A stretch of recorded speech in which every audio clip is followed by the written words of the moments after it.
Okay, I'd like to welcome you to another edition of the Russian Orthodox Medievalists. I want to thank all of my regular listeners.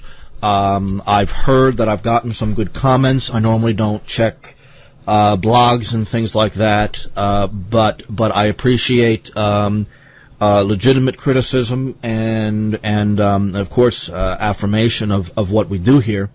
And what we do here primarily is to deepen our knowledge of Russia and its culture and history and religion with the vision and with the understanding that the Russian-led alliance, which now includes Armenia, China, Iran, and Kazakhstan, this alliance is aimed at the New World Order, that Russia is one of its primary players, and Russia is now leading this counter-alliance to the American-Israeli war machine. And that's, there's ideological differences, there are political differences, there are religious differences, but suffice it to say that the Russian counter-alliance is largely one based on nationalism, one based on regionalism, one based on a strong state for the sake of self-defense, while on the other hand,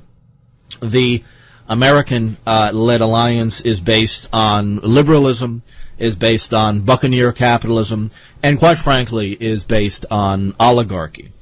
And this is why, at the most basic level, this is why the American ruling class, both neoconservative and neoliberal, openly supported the Russian oligarchs against Vladimir Putin. The fact is that whether it be Ariel Cohen at the Heritage Foundation or John McCain or Bill Clinton or any of these other people, regardless of their background, the American dominant oligarchical interests saw a kindred spirit in Russia itself. And they came to the defense of oligarchy. They came to the defense of the domination of labor of the Russian people, the Ukrainian people, in the hands of a handful of oligarchs, the vast majority of whom were also citizens of Israel.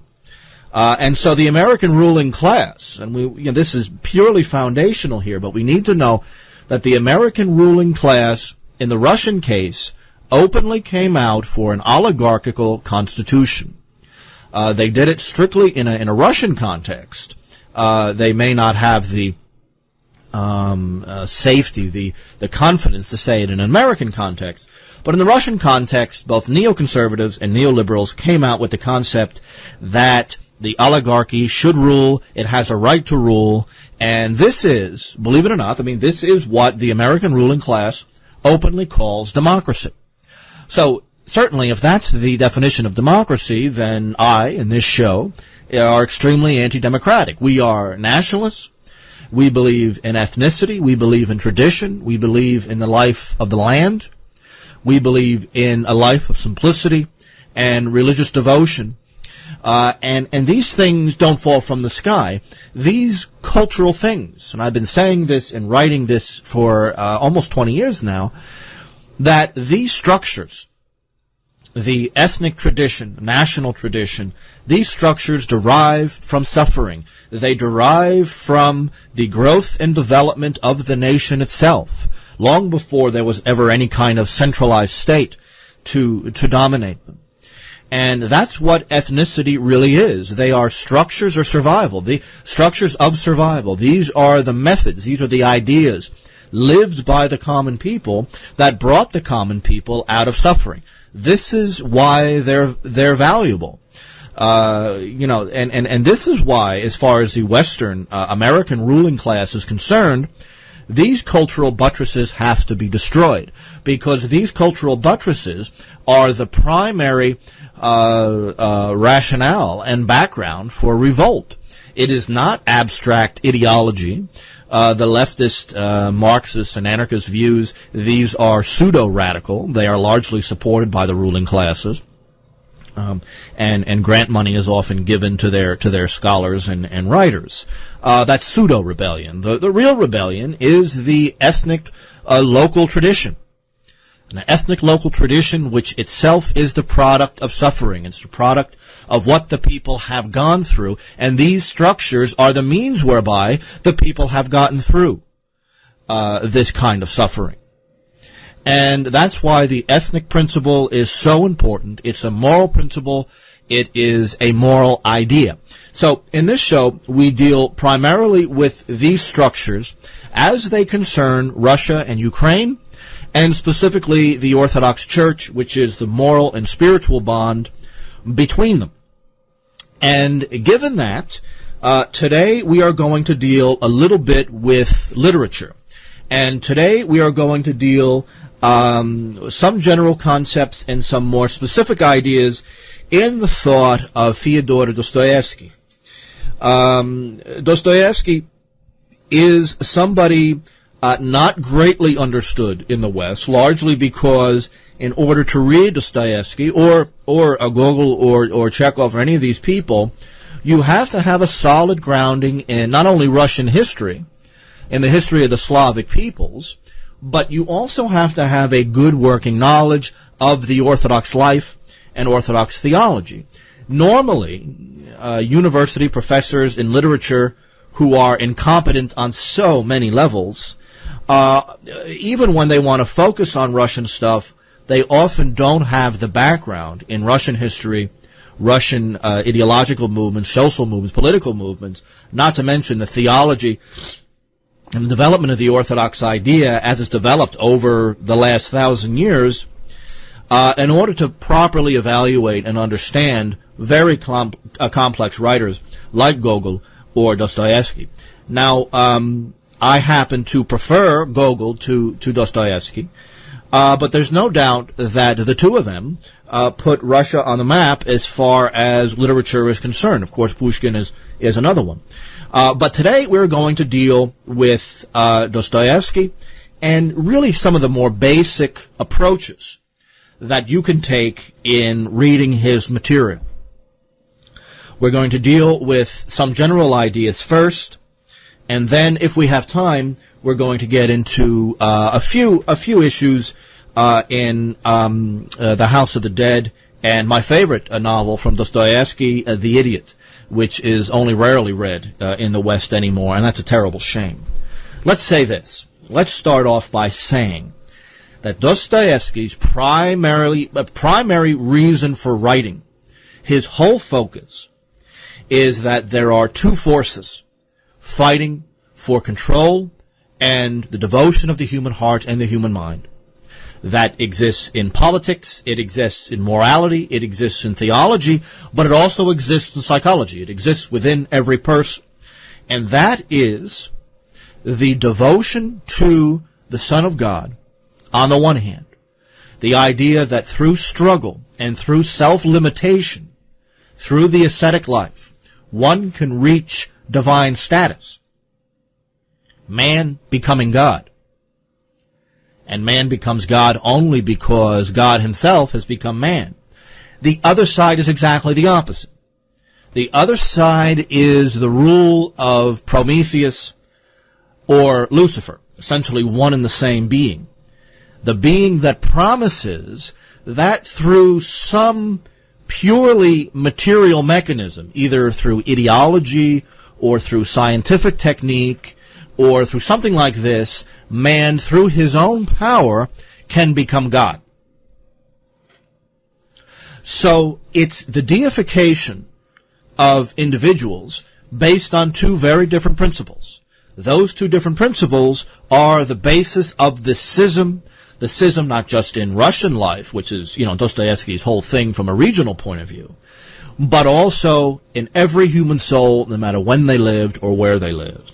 The struggle between man seeking to extend and expand himself, to dominate nature, and as such to become God, or, on the other hand, the simple ascetic approach, the concept of self-limitation, to allow God to fill the believer and to bring him to divine status that way.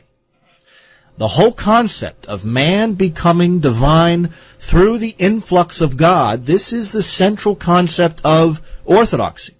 Wherever you find it, in Greece, in Russia, in Ukraine, this is the idea, and it's very different from the Western confessions.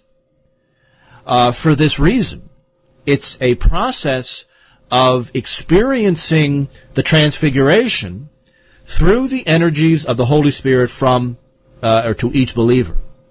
It's not this series of legalistic rules that you find, for example, in most Counter-Reformation Roman Catholicism. So even that very basic distinction is often lost on commentators on Dostoyevsky, and they don't realize that this is really the nature of this schism that Dostoyevsky is dealing with, and go through everything that the man has ever written. Now, Prometheus, Lucifer. I'm deliberately not using the word Satan here. Satan is a title. Antichrist is a title. In Dostoyevsky's corpus, and really in the Orthodox mind, Prometheus / Lucifer, this is a sort of mentality. This is the mentality of the Freemasonic lodges. This is the mentality of Friedrich Nietzsche. This is the idea that the Promethean idea is that, particularly the way Dostoevsky uses it, you see this in Gogol as well, the idea is that once an objective truth and falsehood, i.e. those things that exist outside of the human person as true, rather than being created by people, that exist outside of people and are discovered, if that objective understanding of truth and falsehood is eliminated, then all that remains is power. That's why Nietzsche is, in his own way, absolutely correct. Nietzsche and the existentialists who he helped form, and Nietzsche, by the way, because of Dostoevsky's particular interest in this, Nietzsche says that the only man that ever taught me anything about psychology was Dostoevsky. And it's odd because Dostoevsky vehemently opposed this whole concept of the will to power that Nietzsche was to make very famous. But Nietzsche and Dostoevsky were both honest enough to realize that when objectivity is eliminated, when absolute standards are eliminated, the only thing that remains is power. Dostoevsky holds that atheism is not scientific, it is a metaphysical approach to the world. That the Promethean mentality, the Luciferian mentality, so central at least to the upper degrees of Freemasonry, needs the Trinity, needs God to fight. That the Luciferian mentality only functions if God exists. And then the Luciferian mentality then drapes itself as negation. And it's not an accident that this comes up in Dostoevsky's The Possessed, where the entire nihilistic movement doesn't exist in that they believe in nothing. That's not what nihilism means. Nihilism means that everything that exists, and of course we're talking about Russia, 1860s, 1870s, needs to be destroyed so that the will to power can come and dominate. Now, they never exactly say what it is they're going to build. They normally do approach the world as a matter of negation, but both in Nietzsche's case and the nihilists that came after him, the fact is that the will to power was primarily negation, but it was negation with the understanding that something else is going to be built. Now, there are people and characters in Dostoevsky's novels, again, I'm thinking of Stavrogin in The Possessed, where God cannot be known. And one of the ways that this is the case is that the structure of their mind exists in such a way that the concept of this kind of external reality, not necessarily just God as the absolute, but also anything that can be picked up by the senses, is in fact non-existent. That means all external stimuli can be reduced to inner psychic states. And Dostoevsky, there's this problem where someone is asked to give a proof of God's existence, and then the retort is, I'll prove the existence of God if you prove the existence of matter. And of course, matter cannot be proven. Nothing in observation can be proven. All we know is that our senses provide not a report of external reality, but simply tell us about our current psychic state. The fact that we have a psychic state, we know at any given moment. But that this psychic state is occasioned by the existence of external objects, that is another matter. From a logical point of view, it cannot be proven. It has to be taken on faith. But that's a problem in and of itself. You see, ultimately, in Dostoyevsky's corpus, and I'm thinking particularly here of The Possessed as well as Crime and Punishment, the idea is that not only is power your result if you remove objective standards, but more than this, if you remove objective standards and then reduce what we think are our senses, our sense data, to psychic states, then the absolute content of life is eliminated. What the individual will faces is the void. Ultimately, this is the problem that runs through all of Dostoyevsky's corpus. It is very rare to find somebody who can confront the void. Nietzsche is one of these people. Nietzsche was able to say that the structure of reality is non-existent. Reality is something that is imposed on the herd by the dominant will. This is central to Nietzsche. It comes up in most of the corpus of Dostoevsky and has to be taken very seriously. But Nietzsche knew that only a handful of people had that capability. Dostoevsky knows that only a handful of people have that capability or are even able to ask the question about the void, never mind actually coming up with an answer to it. The average human being, Dostoevsky says, cannot rest with the understanding that his life is meaningless. They are not satisfied, intellectually or any other way, with the idea that his life is meaningless. He is born for no purpose, he lives and suffers for no purpose, he dies for no purpose, and goes back into the void. That is not a... from Dostoevsky's view, Gogol's view, most of Russian literature, in fact, in the 19th century, that is not an acceptable understanding. So the average person then seeks to find salvation in something else.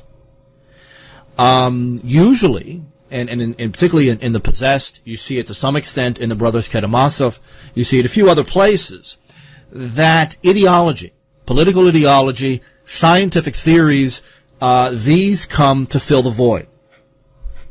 But even there, these are very unstable. And the real subtext of The Possessed is this idea that ideology is never a substitute for reality. Ideology is never a substitute for a true purpose in life, a purpose that existed prior to your birth, during your birth, and will continue to exist after your birth. Because even if I was to put my faith in scientific technique, or in political ideology, or some moral theory, or some hard and fast ideological doctrine, I realize that, number one, these things are created by men, and number two, because of that, these things are always changing. New paradigms are coming in, old paradigms are going out, and it's impossible to tell what exists from personal self-interest, what exists from the powerful, and what is really true. So even these ways of trying to deal with the meaninglessness of existence, these things are never satisfying.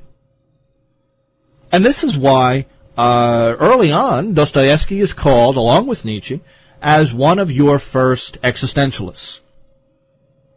In other words, views that people hold are not held by them because they have logically deduced them from absolute principles. Views are not held by people because this is what is absolutely true. Views are held by people instrumentally. They're held by people because it helps them deal with life, they have a particular self-interest that's being served by holding these views. It's very rarely, if ever, a rational approach to reality, whatever that happens to be. There is no absolute axiomatic principle that we can deduce something from. It simply doesn't exist. Dostoyevsky is particularly sensitive to that point. Therefore, he's going to hold, basically, that these views, scientific, ideological, moral, whatever, these views are essentially arbitrary. That these views are held by people on the basis of self-interest, or it makes them sound smart, or it makes them sound sophisticated, or this is how they were brought up, or this is what makes them feel good. And you notice that if that's the case, then people really are wicked, and people really are fraudulent all the way down, as deep as it can go, because they're basing their views purely on something that allows them to deal with life, and more specifically, allows them to deal with the void that all human beings face. This is central to Nietzsche, Dostoevsky. Existentialism is a matter of course. So, Dostoevsky will hold up to his readers this concept that you either pick that which is unchanging, whether it be God or the forms of Plato.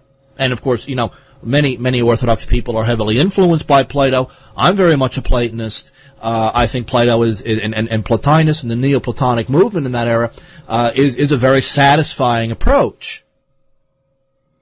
But you either have this objective reality that exists in a transcendent form, it exists outside of our moods or our interests or the society that we live in, or we approach the void.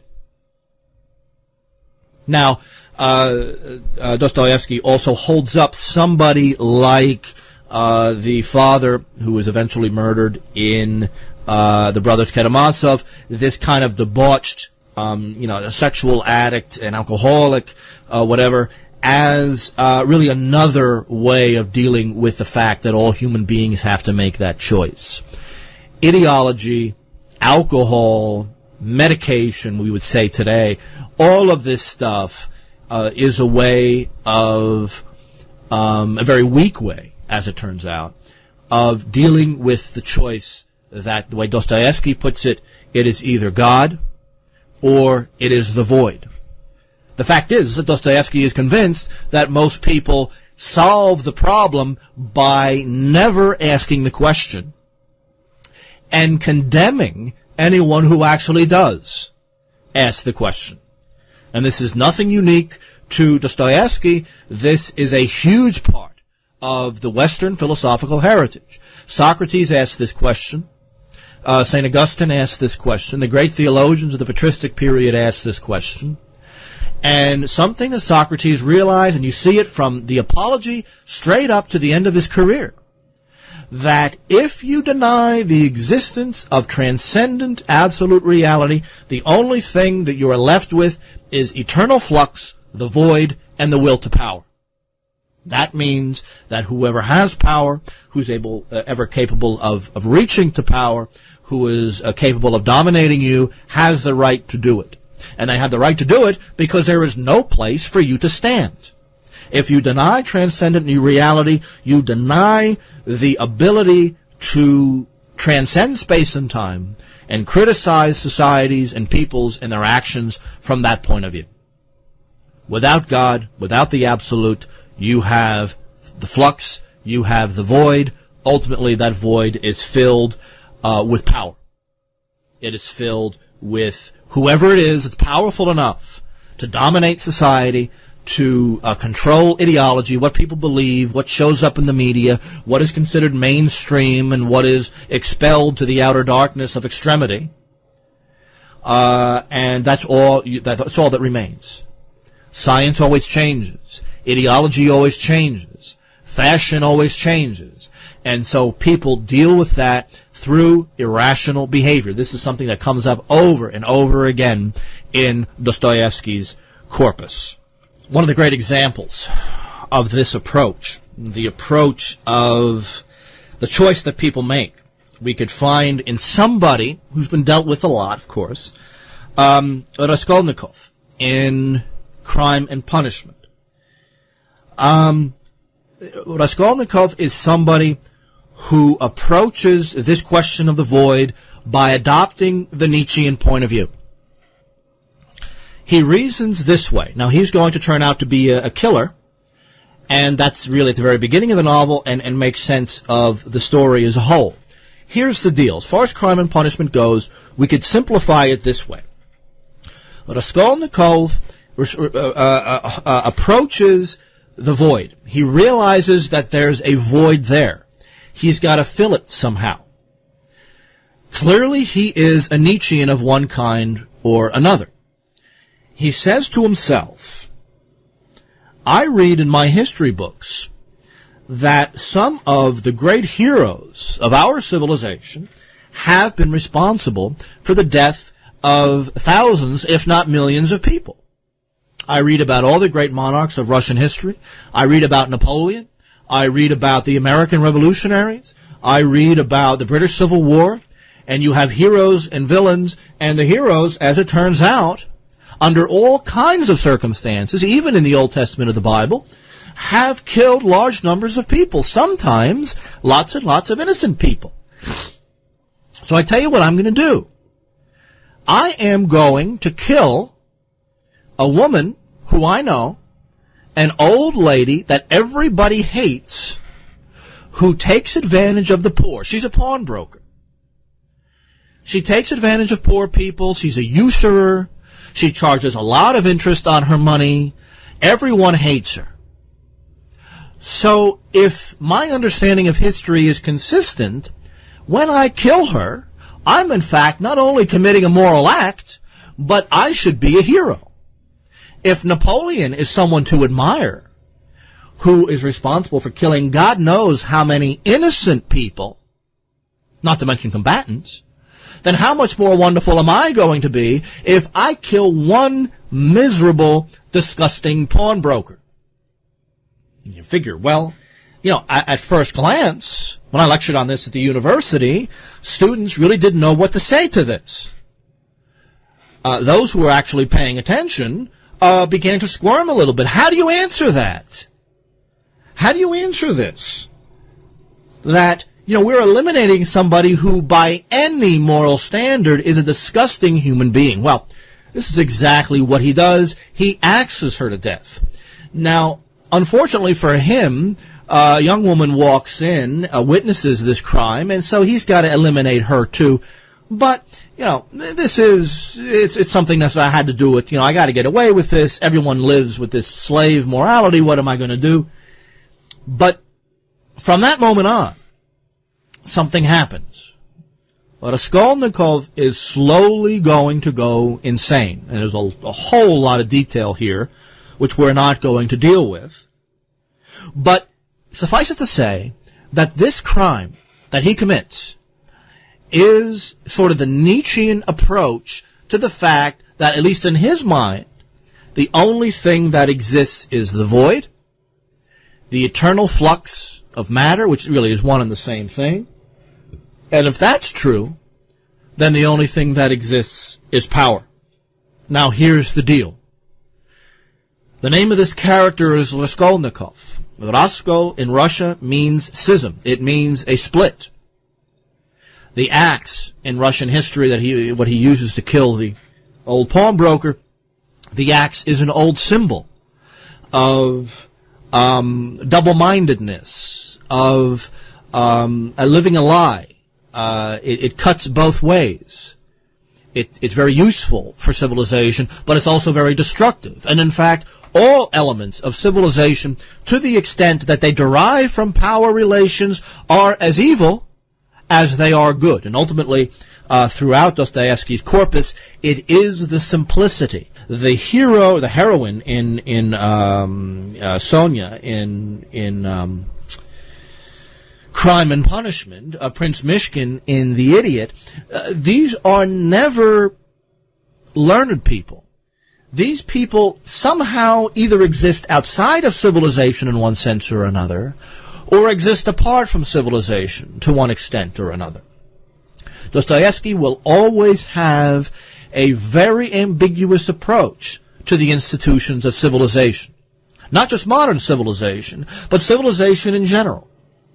Because every institution that has come to build up civilization of whatever type is useful, and that it produces certain things that we can use or that we want, but is also the result of power. It always privileges some people over others. It's an attempt to control nature. It is something in the Russian mind that, when you read Pushkin's The Bronze Horseman, for example, it's something that goes back to Peter the Great, the man who sought to build the greatest city in Europe on the most inhospitable swamps of northwestern Russia. And it was a Masonic experiment. It was a Masonic experiment in that civilization can dominate, control, and manipulate matter in the interests of the initiated. Peter was initiated. He was a Freemason. He was initiated in Amsterdam into a lodge on his Grand Embassy, and that's related in Robert Massey's book, the very humongous biography of Peter the Great. It's actually a mainstream work you can get anywhere, where it does hold that the Petersburg idea is an experiment. It is a explicit Promethean approach to nature. This is not lost on Dostoyevsky. The axe that Raskolnikov is going to use to kill is the axe of the Petrine state. It is the way that, trees can be felled to begin building homes and civilization in general, but that axe can also kill you. We might look at civilization, we might look at all the benefits that we gain from it, but oftentimes we don't notice that the artifacts of civilization have been responsible for the deaths of hundreds of millions of people, whether it be, in weaponry, in wars over territory or money, wars over greed, wars over pride, all of these deriving from the institutions of advanced civilization. There is always, civilization itself is a double-edged sword. It's an axe. It's an axe with two blades, one behind and one before. This is essential to understanding Dostoyevsky, specifically Crime and Punishment, but it comes up again and again and again. It has a whole lot of different metaphors that are used. But it's something essential to Dostoyevsky's approach to the world. You see it again in a character that has a lot written on him, some of it worthwhile, a lot of it is in my cat's litter box right about now. Ivan Karamazov and the brothers Karamazov, you see a very similar thing. In both cases, you have a person split in two. In Crime and Punishment, Raskolnikov will eventually turn himself in and deliberately go to Siberia. He's doing this because, he could have gotten away with it. He eventually couldn't. There was another side to him. A side to him that was in contact with the transcendent. He had been suppressing it. It's a split, not just in Russian civilization, but in every person. What will drive him crazy is that he can't keep up the act forever. He realizes that he has transgressed something that no man, including Napoleon, has a right to transgress. That side of him, not that exists in empirical nature, but the side of him that exists in the transcendent world began to torment him and to drive him crazy. This is more than conscience. This is way more than, we're not talking about conscience here. We're talking about a completely different element in the human person. We're talking about the soul, in the Christian sense as well as in Plato's sense. This entity of the human person that alone can have some contact with the absolute truth of the world that exists and can only exist in transcendence. You see it in Raskolnikov. This is why he will eventually turn himself in. He will turn himself in because he knows that he deserves punishment, that there are objective laws that exist outside of space and time. In other words, it doesn't matter whether or not a government accepts it or not. It doesn't matter whether or not you're caught. You know you are guilty in both. You see this in Plato, and you see it in Dostoyevsky. The concept in the specific work of Plato is the Gorgias, which is definitely worth your time. Punishment is a very good thing. Plato argues that it's better for a criminal to be caught and punished than for the criminal, even if he never commits another crime again, to get away with it. Because the punishment will restore the balance to the person. Speaking very simply. It will restore the balance of the person. Punishment is a good thing because it is restorative. It restores that balance. The balance between the empirical world that we live in, like it or not, and that world that we often shut out, that world of transcendent reality. That is to say, that reality outside of space and time.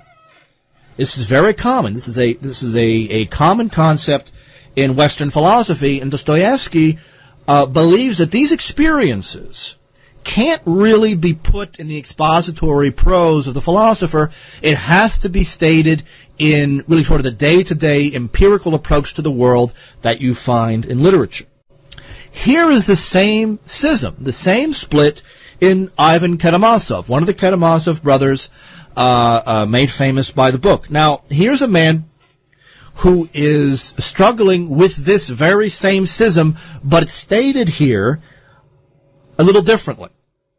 On the one hand, you have the concept that if God does not exist, or putting it differently, if transcendent reality does not exist, then all things are possible. If God does exist, if transcendent reality does exist, then I must accept the reality of innocent suffering. And this comes up quite often. Ivan is tortured by this schism. Innocent suffering is an issue when transcendent reality exists, because this transcendent reality is by its very definition changeless and therefore perfect. If X is true, then X must never change. Absolutely central to Plato, to St. Augustine, to Christianity, to Dostoyevsky. You see it in that very, very straight line. Now, you know, these two schisms, in Ivan's case, it's highly problematic. At the very least, Raskolnikov will turn himself in and go off to Siberia, and he's happy to go off to Siberia because there he will be able to pay the price. In both cases, Crime and Punishment and the brothers Karamazov, those two characters are tortured by this very same schism. It's put differently, that, you know, there exists a realm of perfection and a will, that is God who, in a personality, who is in control of it. And if that's the case, in Raskolnikov's case, if that's true, then I must turn myself in because I am objectively guilty. If I am objectively guilty, then I must be punished whether I want to be or not. Plato would say that the truly moral man wants to be punished for the restoration of balance, the restoration of the natural law. On the other hand, Ivan Karamazov puts it in a way that if God does not exist, I could do whatever I please. But I don't want to believe that God exists, because if that's true, then I need to suffer with the fact that God has permitted the existence of innocent suffering. It's really the same concept, just putting it in two different ways. This battle really typifies the character of Ivan Karamazov, and what it comes down to is the following: no man, under any circumstances, can violate absolute value. If he does this, he will be tortured as a result of it, regardless of how it all turns out, whether it be suicide, whether it be fanatical ideology, or whether it be conversion, or whatever it is. when absolute value, when that line is transgressed, the result is pain, agony, and torture. Dostoyevsky's corpus is based around the idea that without a superior idea to self-interest in life, life is a mockery, life is a joke, and is not worth living when there's no purpose in it. That Dostoyevsky holds throughout all of his views, whatever he happens to be writing on, that true self, that self that typifies the individual, that is in contact with transcendent reality, that self, that person, is distinguishable from the empirical person that you see wandering around. This is the common idea. Evil in Dostoyevsky is ultimately the expansion of the ego over not only other people, but also over that part of the soul that is in contact with eternal life, the forms of Plato. And, what St. Augustine does, of course, is take the forms of Plato as absolute, unchanging, spiritual truth. Spiritual in the sense that they are not based on matter and they are not reducible to matter in the mind of God. And it's certainly acceptable, both logically and metaphysically, for Augustine to do that, and became a very important concept in the Greek Church. But it's not, and this is why Dostoyevsky had a problem with Peter the Great. Even Pushkin had a problem with Peter the Great, because Peter was viewed as that man who made a principle of transgressing that line, that the ego, the empirical ego, that's trapped in this world for the time being, believes itself capable and having the right to transgress either other egos, nature, God, transcendent form. Over and over again, every single solitary one of Dostoyevsky's major novels is dealing with this particular idea. Individuals in this existential situation, in a situation where they are faced with this choice, a choice that they don't know how to deal with, the choice of God on the one hand and the void on the other, and all the implications. Ivan is suffering with the implications. If God doesn't exist, all is possible, but ultimately all is meaningless. On the other hand, if God does exist, I got this problem with innocent suffering.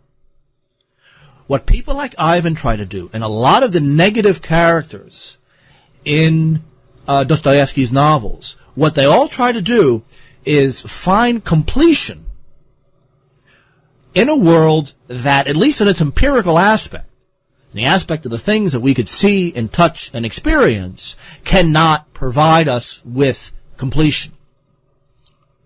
The concept of completion can only be provided by that which is in itself complete, that has fully actualized all of its potential, that is unchanging, and that is spiritual, that is not based on the self-interest of people or governments or economics or anything else, and that is the transcendent. The central core of Dostoyevsky is this idea that everything is seeking completion exactly where it shouldn't be. You can't seek completion and purpose in the world of nature where it is not complete.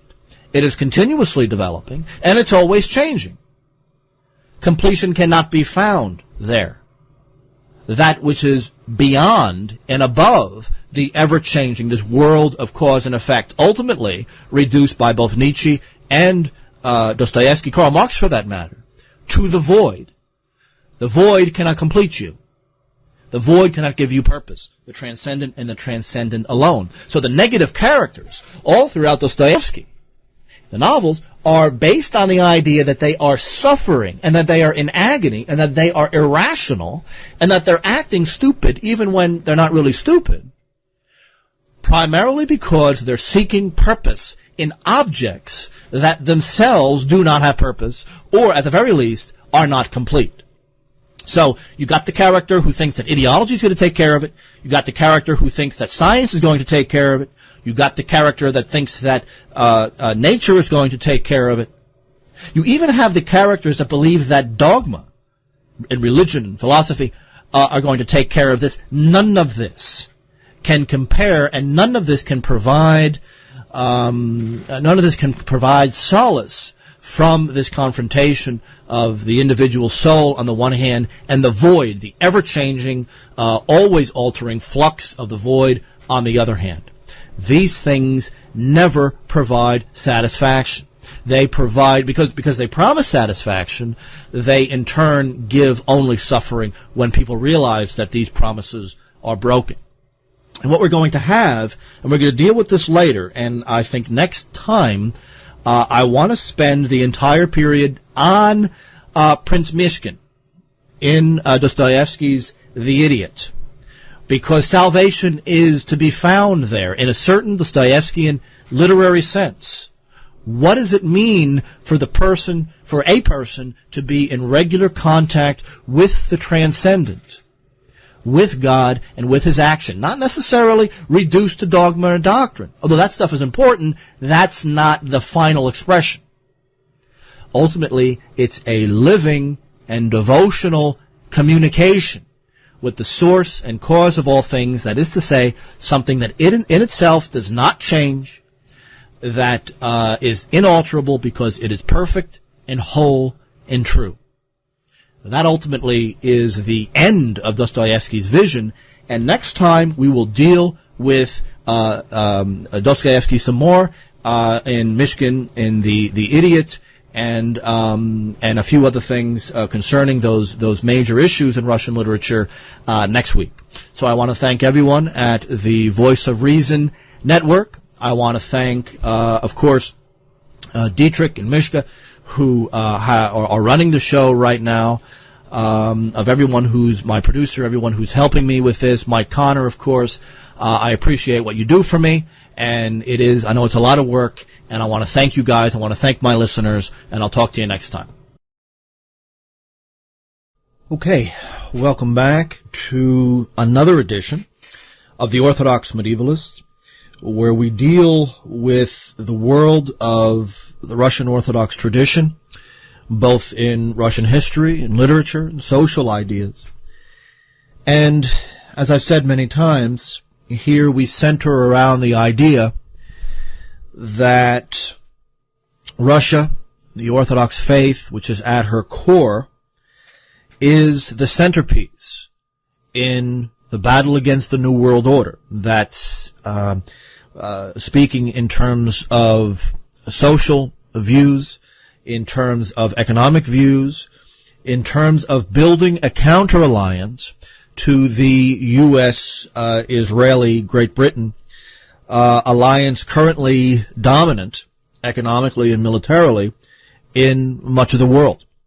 Russia, in my view, is the linchpin of the nationalist and regionalist movement opposed to the New World Order, that is vehemently opposed to both nationalism and regionalism, with the final view of creating a single global world market based on a very low rate of wages, because there's simply so many laborers, and the final dominance of oligarchy.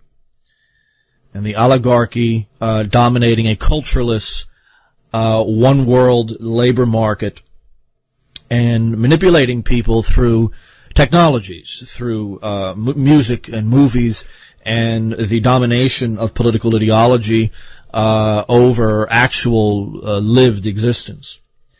And that's what this is all about. And that's what this movement is all about. My opinion is that the West is largely finished, that there is no fuel there for any serious kind of revolt. I hope I'm wrong about that, but I don't think I am.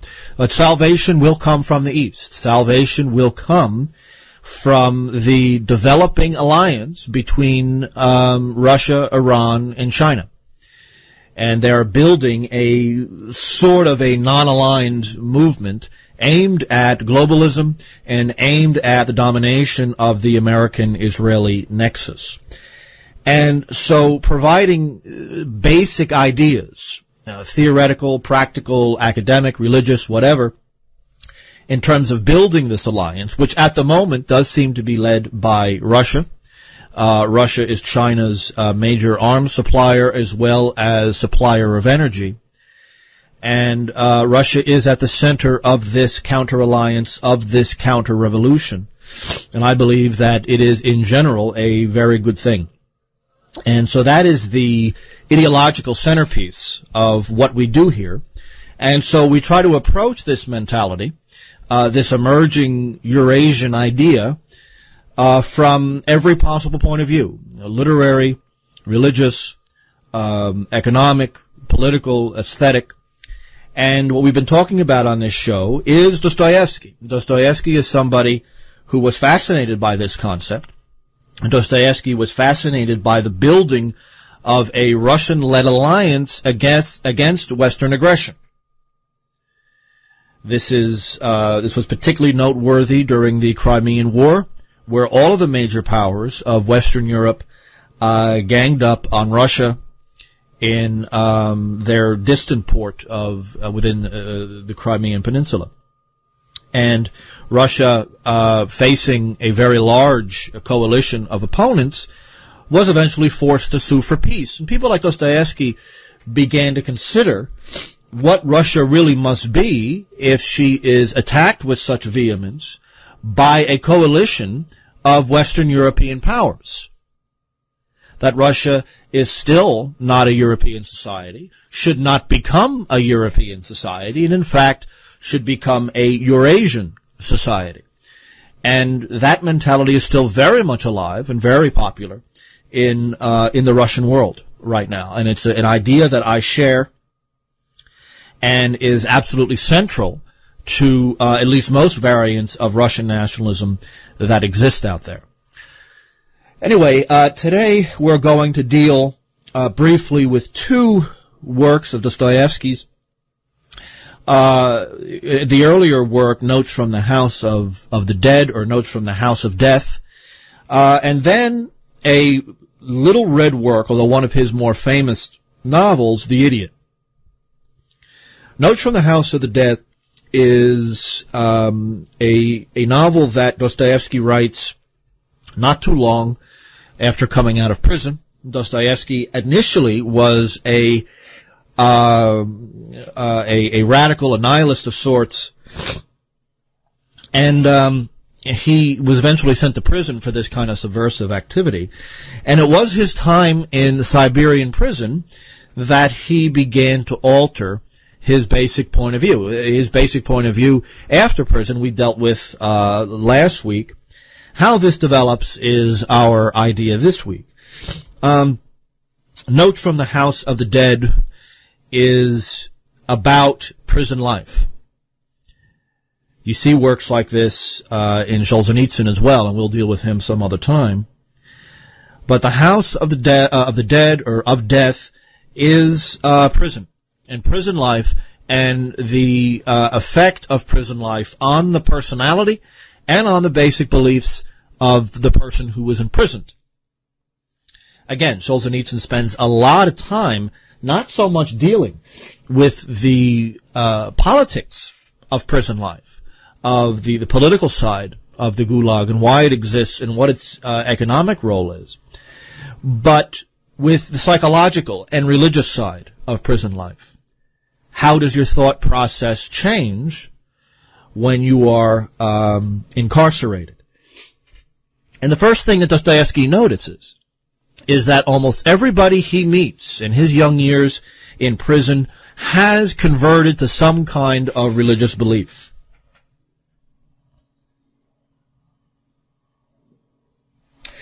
And Dostoevsky's mentality, it really centered around the idea of Pascha, or Easter, that for some reason the prisoners, even those who came from nihilistic socialist backgrounds, developed an intense attraction to Easter Sunday as a holiday.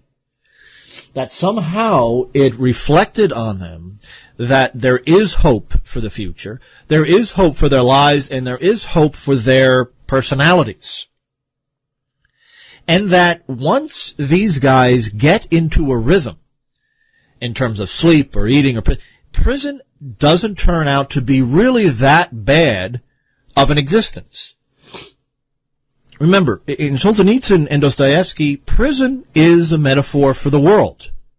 You see this in Chekhov as well, in his Ward Number 6, which is a mental institution, but it's run exactly the same as a prison. This is something in Russian literature that comes up again and again and again, using hospitals or prisons as a metaphor for the world.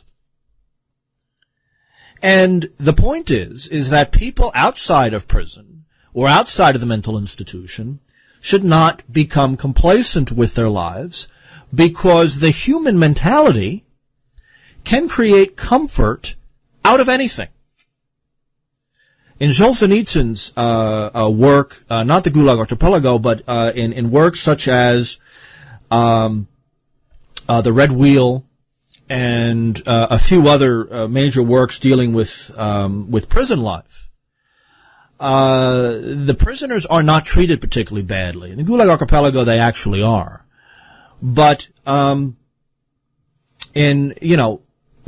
in the cancer ward, which is an imitation of Chekhov's Ward Number 6,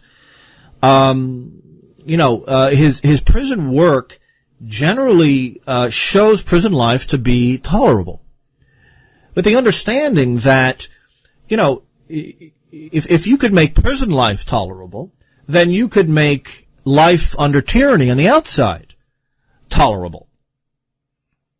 This is something very important to Russian literature. The one thing that shows up, and you see this in Solzhenitsyn, Chekhov, as well as Dostoyevsky, is the idea of the protection of the personality. We're dealing with gilded cages here, and in a lot of these works, prison life is shown to be basically tolerable.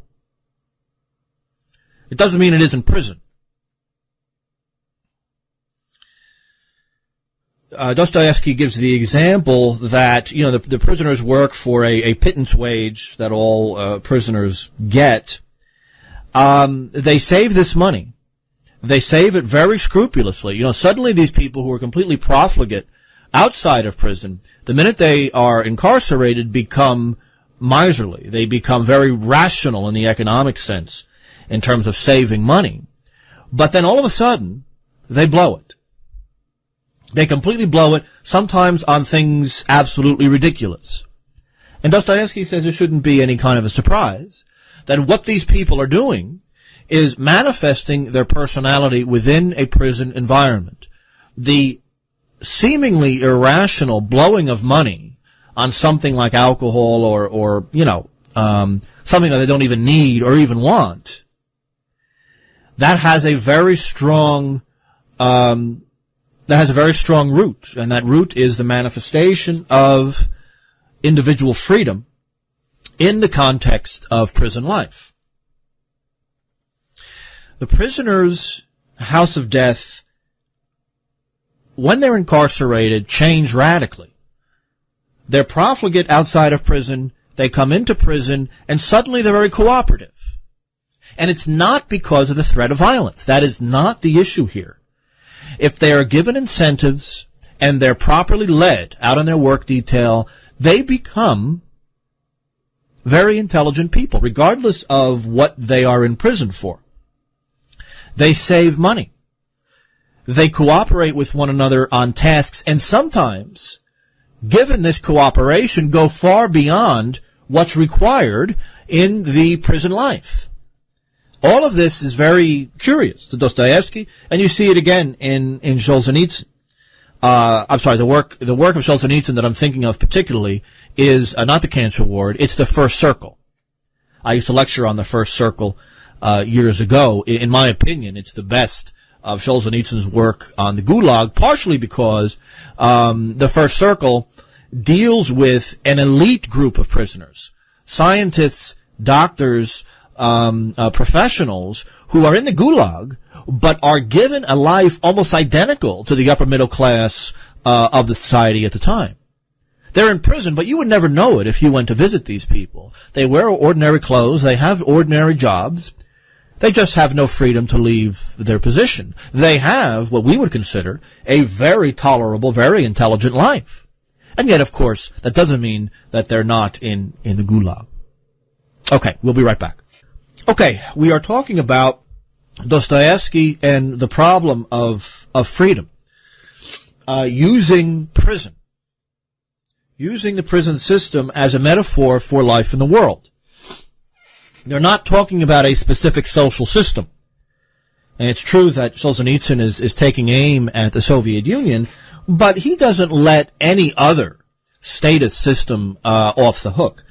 Prison is a metaphor for the world, not for a specific system.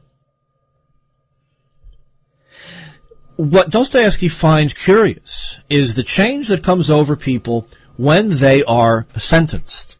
The cooperation, the friendship, the religious belief that comes to exist in prison life that did not exist outside of prison. The central issue with Dostoevsky and Solzhenitsyn dealing with prison life is the problem of the gilded cage.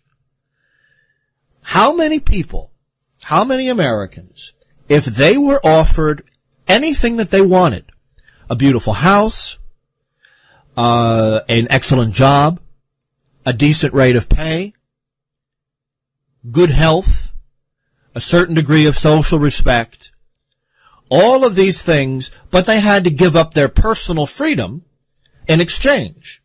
My opinion is that in this debased American society, that in fact the overwhelming majority of the population would take it. They would take it. They would begin viewing human freedom as just arbitrary whim, and they would concern themselves entirely with the material side of life. The point of these prison stories is that prisoners come to be sentenced and come to work together in the prison. They are capable of making their life tolerable. But that has tremendous social implications in that living under a tyranny doesn't necessarily mean that your life is miserable. It just means that your personal freedom is slowly being chipped away. The point of these prison stories is that tyranny doesn't necessarily hurt, but that doesn't mean it isn't harmful. The big issue is that of the gilded cage. Dostoevsky notices also in the prison that he was sentenced that people would, in spite of their very rational behavior, every once in a while, they will show what we might see as irrational manifestations of their freedom. People who, for years are very intelligent and very rational in prison life and do their work and don't get into any much trouble and in fact have developed friendships and even substitute families and are living relatively tolerable lives even though it's in prison, all of a sudden, even just for 24 hours, are going to lose it. They'll figure out a way to buy vodka. They'll figure out a way to get into a fight. They'll be irrational for 24 hours and then come right back and live their lives again. And Dostoevsky interprets this as that one aspect, and you see this in Solzhenitsyn too. There's one part of the personality that cannot be quantified. It is a pure spirit. It is not reducible to any material thing at all, and that is a part of you that is free. That is the ego that is capable of acting however it wants, regardless of external circumstances. Most of your being is quite happy if you've created a tolerable life and you have the material things that you need. But that's the case with these prisoners as well as middle-class people in America. But there is still this irrepressible part of the personality, this free entity that cannot be cataloged, it cannot be put into prison. This is the basis, or should be the basis, of all social life and all social thinking.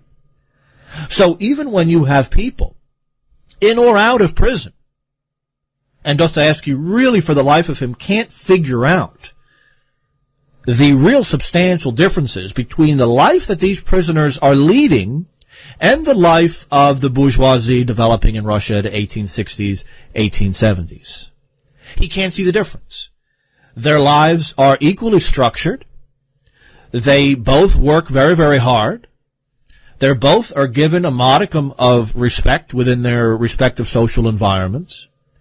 The freedom to leave the area doesn't make any difference. I mean, unless something severe happens, no one is going to move from where they are successful in their work. So that's an empty distinction.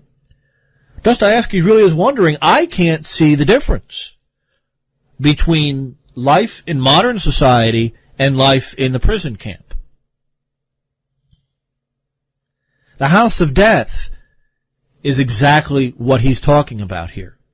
The satisfaction of the material drives of the human person leading to blindness as to the existence of tyranny. Solzhenitsyn is in the exact same boat here. In fact, Solzhenitsyn's work, The First Circle in particular, is taken directly from the mentality of Dostoevsky in The House of the Dead.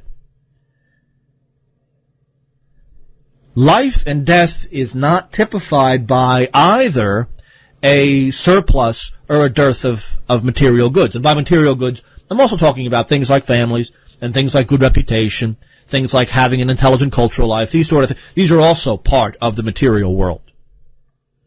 Both Dostoevsky and Solzhenitsyn talk about this one irrepressible part of the person that is completely whimsical, almost random and arbitrary in how it functions. That's the very core of the person. That is the nature of freedom. That's the one thing that can't be controlled. And yet modern societies, whether they be democratic, whether they be royalist, whether they be Marxist, no matter what they are, all seek to satisfy the material side of humanity however way they can, in any way that they can. And then they identify that with happiness. The problem is that Solzhenitsyn, in The First Circle, Dostoevsky in Notes of the House of the Dead, he notices that the life of prisoners and the life of middle-class people are pretty much exactly the same. And in fact, the Russian prison system offered quite a bit of freedom to their inmates. They couldn't go very far, but they were able to have parties, and they could have some vodka, and they could, particularly if they did their work. And in some cases, some labor gangs would be offered, okay, look, you can have a party here, we'll get you some vodka, we just need to have this project done early. All of a sudden, these guys, we talk, criminals of various kinds, all of a sudden would be incredibly rational. They would work together. They would divide up the labor.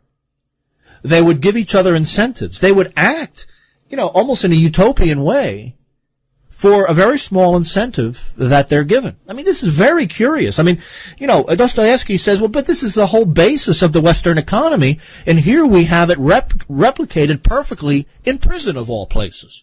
What does that say about the system? Dostoevsky and Solzhenitsyn are talking about capitalism as much as they're talking about socialism, because those two ideologies share as much in common as they do in terms of difference. And at root, they're both materialist ideologies. They're both materialist approaches to the world. Dostoevsky then concludes by saying that the big problem of modern life is that tyranny is not necessarily painful. Under all the tyrannies that we can consider in history, the fact is that the bulk of the population was generally left alone. That's a fact. There may have been thousands of people in prison, there may have been executions, but, the bulk of the population lived their life whether or not they lived under a tyranny or whether or not they lived in a libertarian society. That's something also that both Solzhenitsyn and Dostoevsky noticed. The bulk of the population isn't really affected. So then what's the conclusion? The conclusion is that freedom and personality are one and the same thing. The only real difference between a free life and a structured life, the structured life whether it be middle-class existence or prison life. As far as Dostoyevsky is concerned, they're pretty much the same thing. In fact, he can't really see a difference. The only real distinction that he's going to make is the development of the spiritual elements of the personality. The only problem there is that could be done in prison too. Ultimately, the novel really doesn't end. This is going to be the beginning of Dostoyevsky's work. But the problem is that, he now has to struggle with this idea that, first of all the goods that could come from a state, a government, a well-functioning economy, can be replicated in prison, and can be replicated very well and very rationally in prison. And this is in the 1850s, 1860s. That's the first thing. But then the second thing is that he begins defining the idea of freedom as the development of the spiritual energies, the spiritual engine, the ego, not in a selfish, individualistic way, but defining the ego as the core of freedom. The core of the human being is, in fact, arbitrary. It can move to one side or the other. It's not constrained by anything. It can be shut up for a while, but it cannot be completely and totally ignored. The development of these spiritual powers in both Solzhenitsyn and in Dostoevsky, the development of these powers can also occur in prison as it can in regular society. So now he's found himself in a dilemma, and I think one of the ways that this dilemma is going to be solved is in my personal favorite novel of Dostoevsky, a novel that I strongly urge you to read, a novel called The Idiot. And when we get back, we will deal with some of the major points that come up in that extremely long novel. We cannot summarize the plot or anything like that. That's really unimportant. The importance is attempting to solve the problem from Notes from the House of the Dead, and how can we build a social understanding that cannot be replicated in the prison system. We'll be right back. Okay. We're going to talk about a novel called The Idiot. It is my favorite Dostoevsky novel. It is not read anymore. It's not read anymore for a whole bunch of reasons. I think I said last week that the problem with Westerners dealing with Russian literature is that people who want to deal with the literary side of Russian life often are not well versed in either the historical or the religious side of Russian life. That's a big problem, because I think Russian, almost more than any other literature, is deeply historical. It's deeply national and religious, even with people who aren't particularly interested in religion, like Chekhov, for example. Religion is saturated in these works.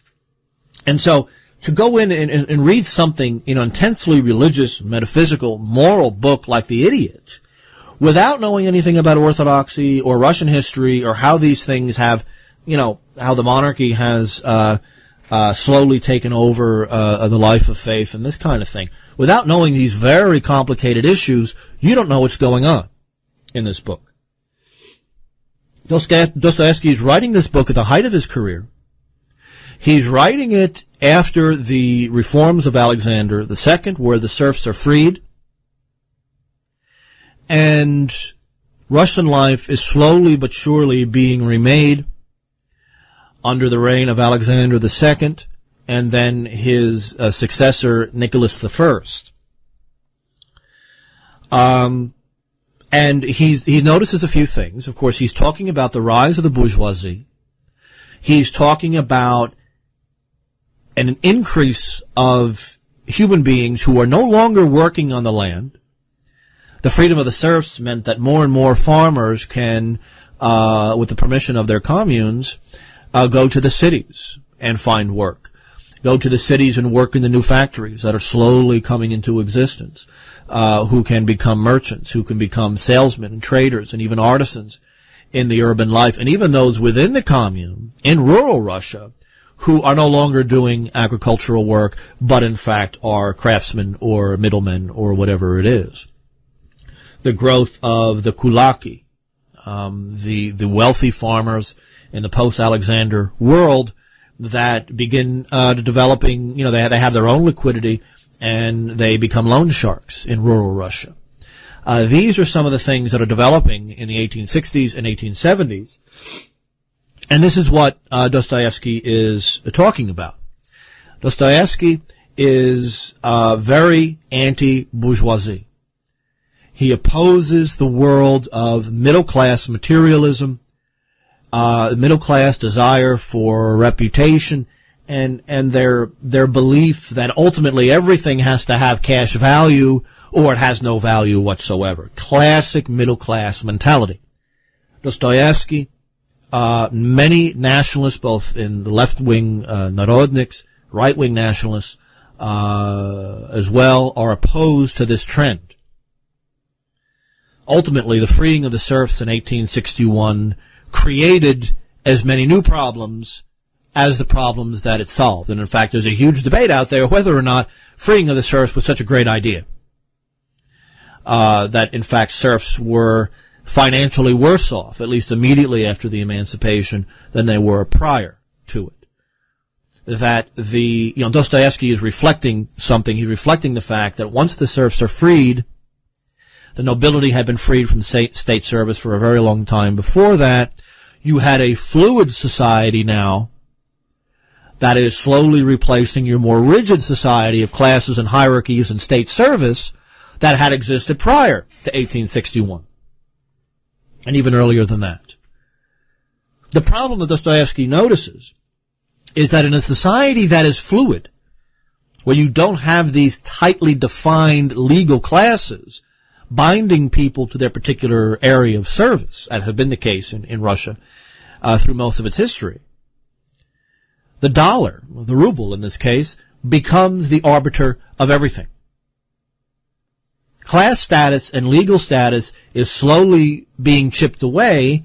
The only thing that can take its place is the middle class love of money, profit, and reputation. This is the shift that really is at the bottom of almost all Russian literature, the 1860s and 1870s, coming to grips with a society that has had its traditional moorings dissolved and is now based on these very fluid relationships, not to mention the fact of the growing importance of wealth and the growing importance of a working class, a class that doesn't own much, works in the factory, lives in a bunkhouse, completely different from the life in the countryside, where even under serfdom, you were guaranteed your land, you were guaranteed your home, you were guaranteed everything under serfdom in Russia, with the exception, of course, of your personal freedom, which you did not have. But if anything, Dostoevsky notices that the life of the factory is infinitely worse, morally and physically, than life under serfdom. And so, that's pretty much how the novel opens. He assumes that his readers know this, but you open up to page 1 and you don't know this, you have no clue of what's going on. Why this is so important, why this is at the center of everything that everybody in the 1860s and 1870s is writing about. Russian literature makes no sense whatsoever without understanding this social background. Everything is changing. The old legal categories are gone, and it's gone not because of some civil war, not because of some terrible shock to the system, but because the royal house said it's going to change. The Russian monarchists are very fond of saying that the United States had to lose a huge number of its sons in civil war and see cities in the South burn and see a terrible human rights abuses all over the place in the Civil War, hundreds of thousands killed. And in Russia, it just took the emperor to sign a piece of paper that said the serfs are now free. But that's significant as well, that all of this, the changes in legality, don't exist because of some sort of demand from some organized group or some violent revolution, but because the emperor and the Senate have agreed that things need to change. The idiot is a man by the name of Prince Myshkin. He is living abroad. He is not living in Russia during these upheavals. He is a prince, which means that in Russia in the 1860s, 1870s, it's pretty much a meaningless term. All you call yourself prince something, all it means is that somewhere in your family tree you had a relative that in the Middle Ages was either an aristocratic clan, or part of the aristocratic clan that ran one of the older Russian provinces. Kiev, Ryazan, Novgorod, whatever it was. That's all it means. 1860s Russia, it means absolutely nothing. So Dostoyevsky has this man be a prince, coming from the old Russian princely lines prior to the Mongol invasion, prior to the time of troubles, because Dostoyevsky is saying that this man is hearkening back to a very different age in Russia, an age prior to royal absolutism on the one hand, and then an age prior to the dominance of the bourgeoisie and their obsession with money on the other. Prince Myshkin is the idiot. He comes to Russia. He is an epileptic, as Dostoyevsky was. He comes to Russia with a title and absolutely nothing else. He doesn't have money. He doesn't have property. He is introduced to a social circle that he doesn't comprehend. These people are, men and women are interested in their reputations, in their money, and how people view them, whether or not they're physically desirable. The prince knows nothing of this. Money is at the center. The worship of money, money as this new substratum of social relations in 1860s, 1870s, because so many of the other things that held society together are gone. The common language, you still have the elites in Russia speaking French. You still have Western ideas, foreign ideas, alien ideas coming in from Europe and elsewhere. You have the translations of all of these Western literatures. You have a slow decline of the church under state control. The rise of revolutionary groups. Industrialization, the growth of cities. All of this Dostoevsky, and I have to say myself as well, views negatively. The prince knows nothing of this, but he exists as the conscience of the society that he is introduced to. Everybody that the prince meets is drowning in darkness. The women are bratty. The women are obsessed with having men like them, using their beauty to control men, to dominate them, to get their way. The men, on the other hand, are obsessed with money and reputation. They're corrupt, sensual beings. The prince alone remains almost their conscience. He is the spirit of old Russia. He is the spirit of freedom. Natalia is the symbol in this novel for Russia. Natalia is beautiful, intelligent, a wonderful person, and everything else except the fact that she is absolutely morally debased. There was a time where she was not. There was a time where her beauty was something to be admired rather than used as a weapon against men. She is a symbol for Russia. The idiot and Natalia develop a relationship. The idiot seems to be completely asexual, which is just another manifestation of his innocence. The idiot seeks Natalia not because he wants her, not because he wants to get married, none of these traditional things. He views himself as the one who is going to save this woman. He can't take the fact that this beauty, this charm, this intelligence is now placed at the service of a corrupt society and therefore corrupts her. You see this in Gogol's short story, Nevsky Prospect. It comes up again and again, and these female figures, Liza in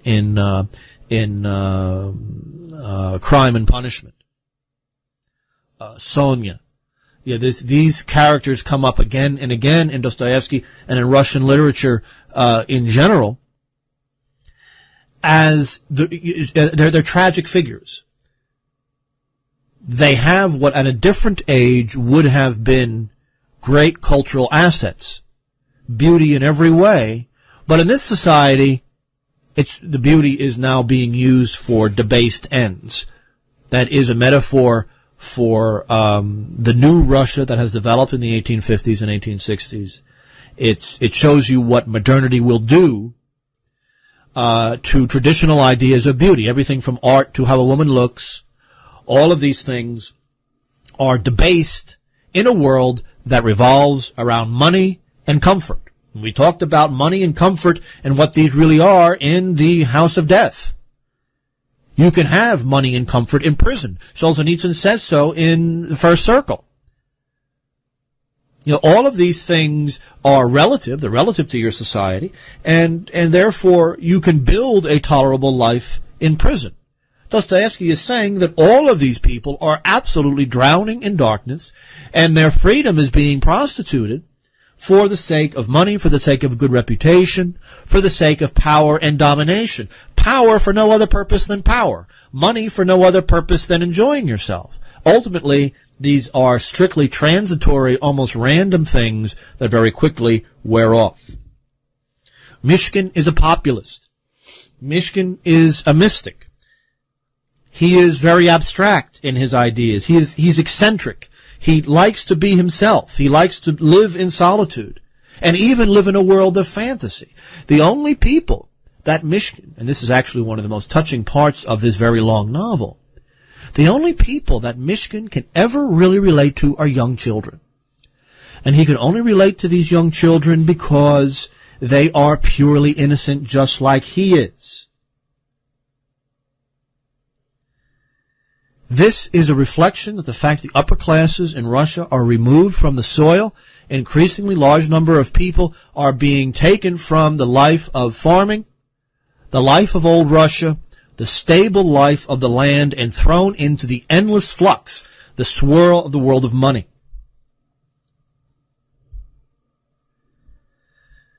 Dostoevsky is holding that a strong sense of old Russia and the medieval world is absolutely necessary for the mentality of Mishkin to return.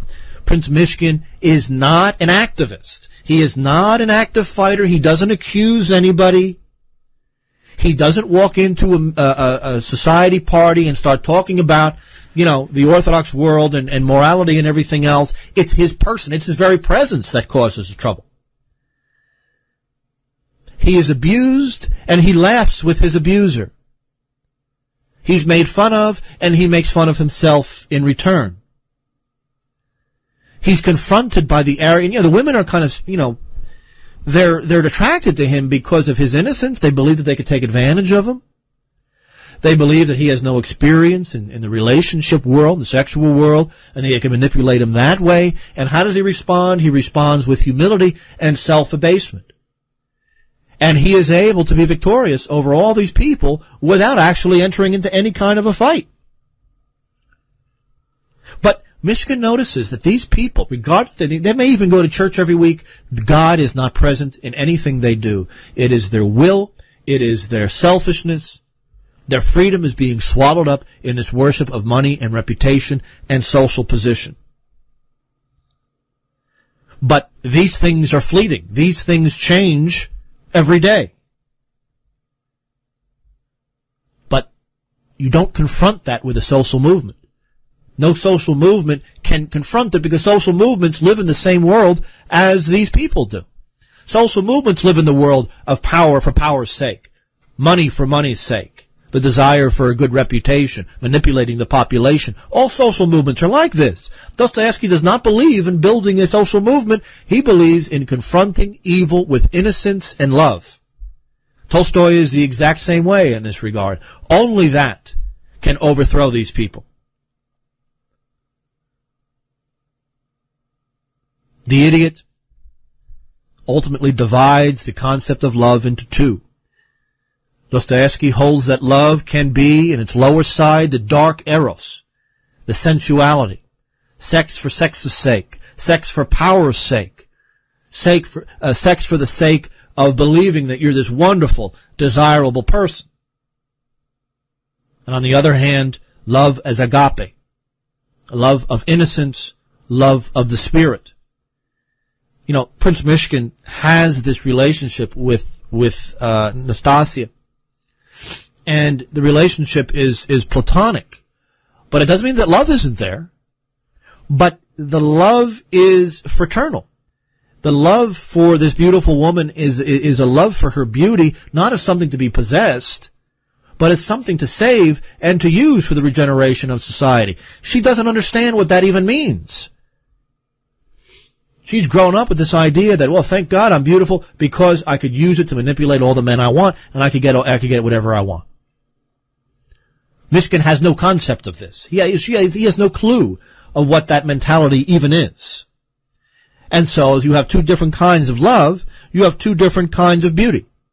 You have a beauty in sensuality. This is Nastasia's mentality, and Aglaya, another much younger character, beauty in innocence. Beauty doesn't necessarily mean that the person who is admiring the beauty wants to possess and dominate that. That's the lustful, sensual idea. It has nothing to do with love, in the best sense of the word. Lust has to do with appropriation and domination. That's the problem with it. Lust is about momentary pleasures that have no ultimate meaning, but there is the love of innocence, the love that children have towards their parents, the love that a Christian has towards God, innocent, not based on any desire for appropriation, not based on anything but an innocent, childlike love, which Dostoyevsky, Tolstoy, so many others hold up as the ultimate expression of the human person. Nastasia ends up loving Prince Myshkin as a sensual object, an object to be dominated. Prince Myshkin loves her as a sister or as a niece. It's not sensual. It's not about appropriation or domination, as lustful relations are. It's not about that. It's about confronting the evil of society with innocence. He doesn't care about social reputation, so he doesn't care when people make fun of him. But because when people make fun of him, he doesn't care, it means that he actually wins. These people can't control him in the way that they try to control each other. That means he's in charge, and he doesn't even do anything. That's the significance here. This is how Dostoyevsky is trying to solve the problem. The problems that come up in books like Notes from the House of the Dead, that the middle class life is just as much at home in prison as it is in the broad world. Almost identically, it's a different context, but identical in terms of content. How is that to be dealt with? Prince Myshkin is the person who, and the mentality that is going to deal with it. This is a major part of Dostoevsky's social ideas, and religious and moral ideas, is found in the person of Prince Myshkin. We can only deal with very, very basic ideas here. This is a very long novel. This is a very complex development. I'm giving you a very, very brief, kind of theoretical overview of the whole thing. But this is a deeply philosophical approach to the world. Social movements will not change Russia. Social movements will not reform the bourgeoisie. And that's because social movements live in the exact same world that these people in. It's power, it's control, it's appropriation, it's domination, it's gaining the levers of state power to do nothing but satisfying your every whim. That's ultimately what politicians do, even politicians that we like and that we agree with. Ultimately, it's one of the reasons that Dostoevsky is a monarchist, because a monarch isn't a politician by definition. A monarch isn't a part of any social movement, and therefore it does not live in the same world as the politicians do. Prince Myshkin is the principle of innocence, of an earlier time, of a life dedicated to family and the soil. It's a life dedicated to innocence, and he is confronting that with the middle-class life in Russia the life dedicated to domination, of the lust for money, the lust for physical appropriation. All of this ultimately is a domination of one person over another. And that's really all it's about. This is how Dostoyevsky wants to solve the problem that comes up in his earlier works about the nature of the personality and about the nature of the prison that exists inside, the prison that exists outside, the prison that exists in middle-class life, and the prison that exists whenever your freedom is prostituted for the worship of money and ultimately the domination of other people, which money can help you buy. This is what Dostoyevsky is all about in this novel. So, anyway, I am out of time. I thank you guys for listening. I really want you guys to buy a copy of The Idiot and read it. I think it will change. It's changed a lot of people. And it's one of the most powerful things, if not the most powerful thing that Dostoyevsky ever put together. So I want to thank everybody who's been listening. I want to thank my producers. I want to thank Mike and Steve, of course, and everybody who made this show possible. I appreciate all that you've done for me, and I will talk to you next week. Bye-bye. I want to thank the people at Voice of Reason for helping me and for getting this show off the ground and for providing me this opportunity. Today we are going to talk about Dostoyevsky. We're going to talk about two things concerning this man. We're going to talk about, first of all, the novel The Possessed, which, although gets quoted an awful lot, doesn't get read very much. And then, if we have time, we're going to deal with Dostoyevsky and the idea of nationalism.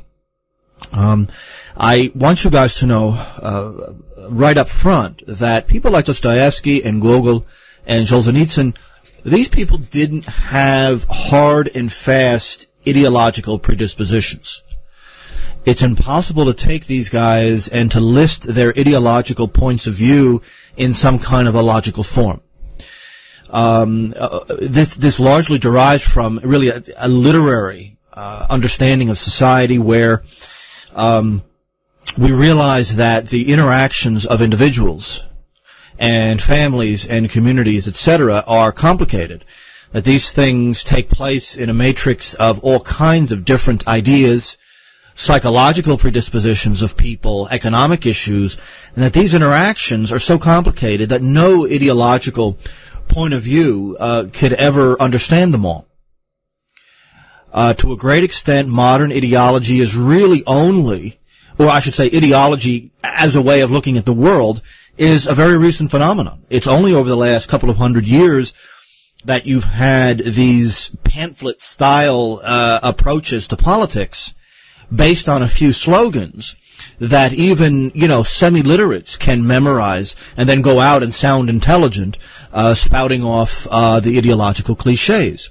That's how American politics works, at least at the surface level.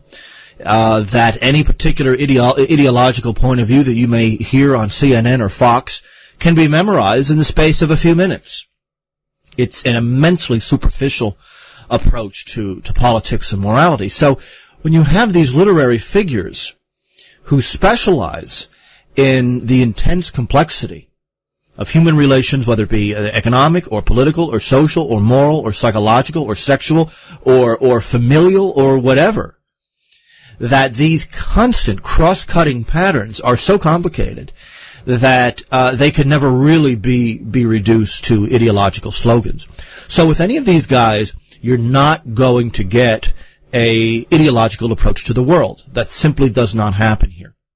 Now, to some extent, the novel The Possessed, or The Devils, depending on which translation you use, is an attack not merely on nihilism or left-wing ideologies of one kind or another, but it's an attack on ideology itself. And we're going to get to that in a minute, but let's start off by defining one of the central concepts here.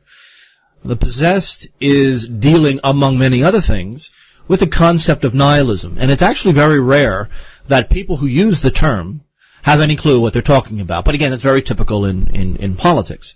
Nihilism is not a positive doctrine, it's a negative doctrine.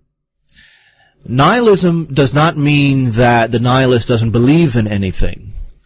The nihilist holds that everything that presently exists, because it can't be conformed to his will, has to be destroyed. That's really the basis of the nihilistic content of this novel. Now, it's a bit more complicated than that, but understand that first and foremost. There's a distinction between the nihilist as a person, demanding that the world conform to his will, which really ultimately is what ideological politics is all about. If it doesn't conform to my will, if it doesn't conform to the slogans that I've memorized in school, it is evil and therefore has to be destroyed or altered. The nihilist, generally speaking, doesn't deal with positive doctrine. Of course, Marx didn't either. Nihilists in Russian history, you see this in Turgenev, Fathers and Sons, with the nihilist Barazov. About the only thing that Barazov really says positively is that the future world will be based on science. And of course, back then, what it meant was German materialist science in the middle of the 19th century. So everything that exists now has to be destroyed. You see this to some extent in Bakunin. And what will take its place? We will create a void.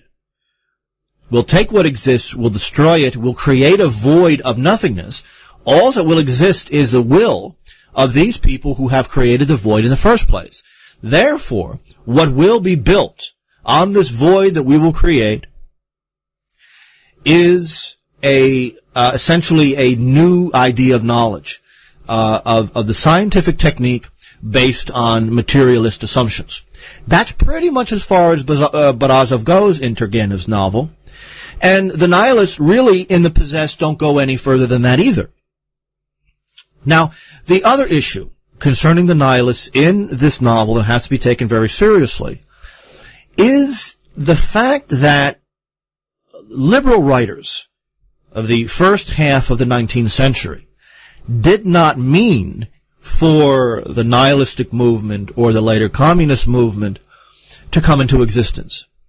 This is really Dostoyevsky's big issue here. That what starts off in, say, 1830s, 1840s in Russia as a relatively humane, virtuous, idealistic liberalism, and it's those things only in respect to the later nihilists. It seems very gentlemanly relative to the people who are going to come later on. They, in their naivete, can't see that the forces that they're letting loose by any kind of sudden alteration in the institutions of a society, whether it be the monarchy or the church or the commune or whatever. So Dostoevsky is holding two things. He's holding that, number one, nihilism is primarily a psychological disposition. And in fact, he'll go further and say all ideology is in fact a psychological disposition, and that's why it should not be taken seriously. And what I mean by taken seriously is it should not be used as a blueprint for building a new society. But also that liberalism was so naive that they thought that they could alter the thought patterns of society, they could alter how Russians view themselves, and there'll be no consequences with the exception of progress and peace and plenty. In other words, that people will not use this newfound freedom to attempt to re-enslave the population based on some ideological design. And in other words, the liberals eliminated the supports and pillars of Russian society with the assumption that people are generally speaking good-natured, and so long as, oppressive institutions no longer exist, they will begin to cooperate. The problem is their assumption that people are good-natured, that people do not necessarily seek power for its own sake. The people who do seek power or are idealists who just can't wait to do right by people. And these are all of the assumptions. These are non-empirical assumptions. They're definitely non-scientific assumptions that they simply impose on society really without argument. And then when these policies are put in place, they wonder, why is it that people are behaving the way that they are? So it's the helplessness of the liberals of the 1840s and 50s that Dostoyevsky is poking fun at. And that these liberals still maintain the old aristocratic lifestyle, even to the point of owning serfs, and they don't see a problem there. And then they wonder when the young generation takes these ideas to its extreme and develops into the nihilist movement and the various terror cells that functioned with actually some money from the Rothschilds in Great Britain throughout Russia in the late 19th century. And they can't quite figure out the connection between their own ideology on the one hand and the ideology taken to an extreme with the following generation on the other. And something that Dostoyevsky can't, he's making fun of these old gentry liberals by pointing at their children and saying, you created these guys, you won't admit that to yourselves, and it just shows your ignorance, your naivete, and your desire to amount to something, your desire to be idealistic sounding and intellectual sounding. And you talk about these slogans from the French Revolution, having no clue of what the real consequences of these things are.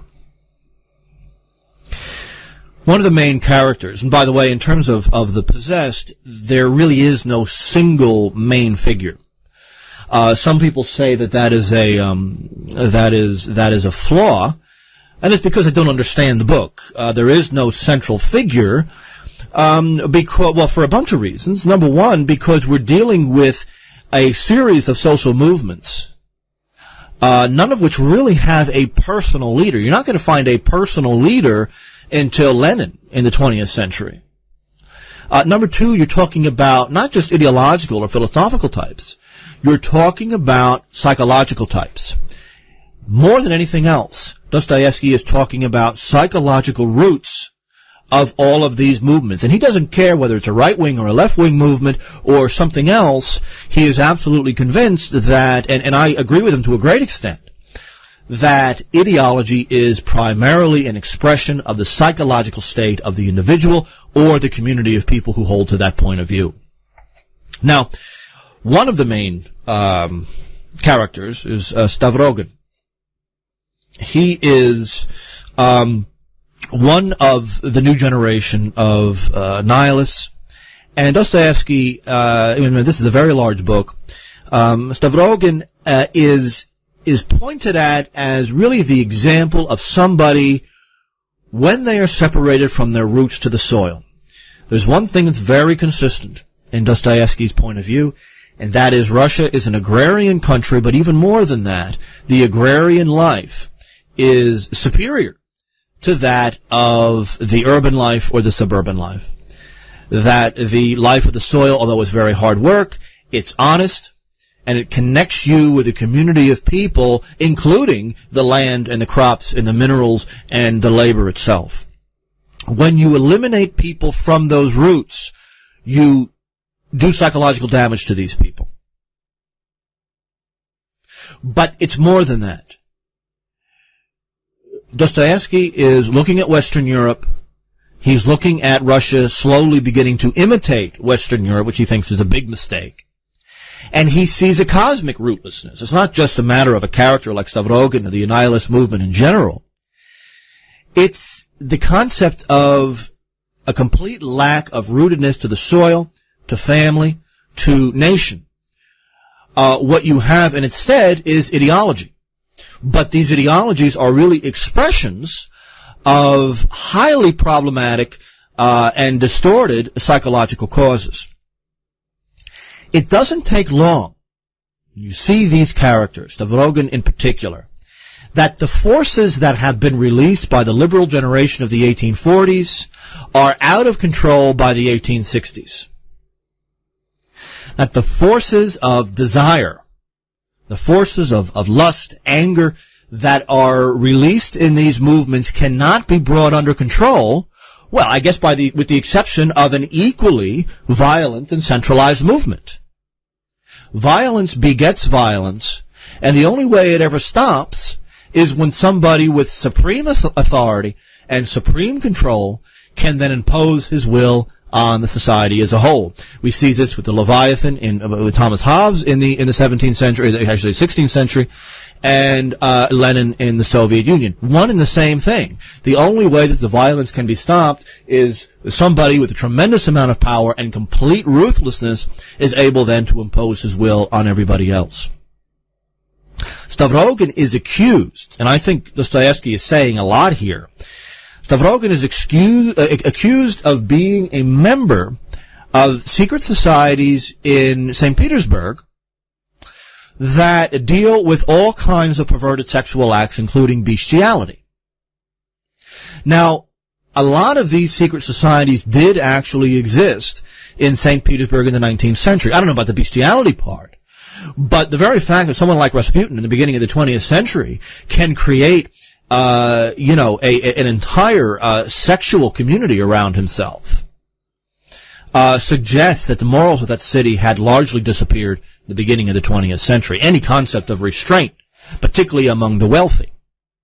That's something else. Dostoyevsky makes a big deal that revolutionary movements are either led by wealthy people or controlled by wealthy people. Revolutions generally don't just happen. Revolutions, to be successful, have to be well organized, well funded. They have to have a regular full-time support staff. They have to have a legal team. They have to have a military team. They have to have training camps. They have to have a regular way of getting weapons and training and the constant flow of income and economic activities. All of this is a very complicated movement. Normally you can't do this without strong ties to the system itself. Normally you can't pull this off without a substantial, well-off, well-educated cadre of people.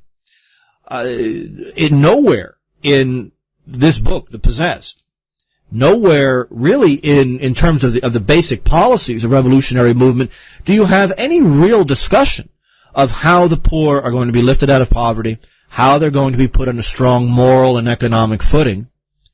The characters in The Possessed are concerned with power and power for power's sake. Again, stressing the idea that these movements are basically understood as manifesting mass psychology, not a understanding of social life. But Stavrogin is accused in a very pointed way of being a part of Petersburg sex cults. He seems to suggest that this might be the case by marrying a retarded cripple.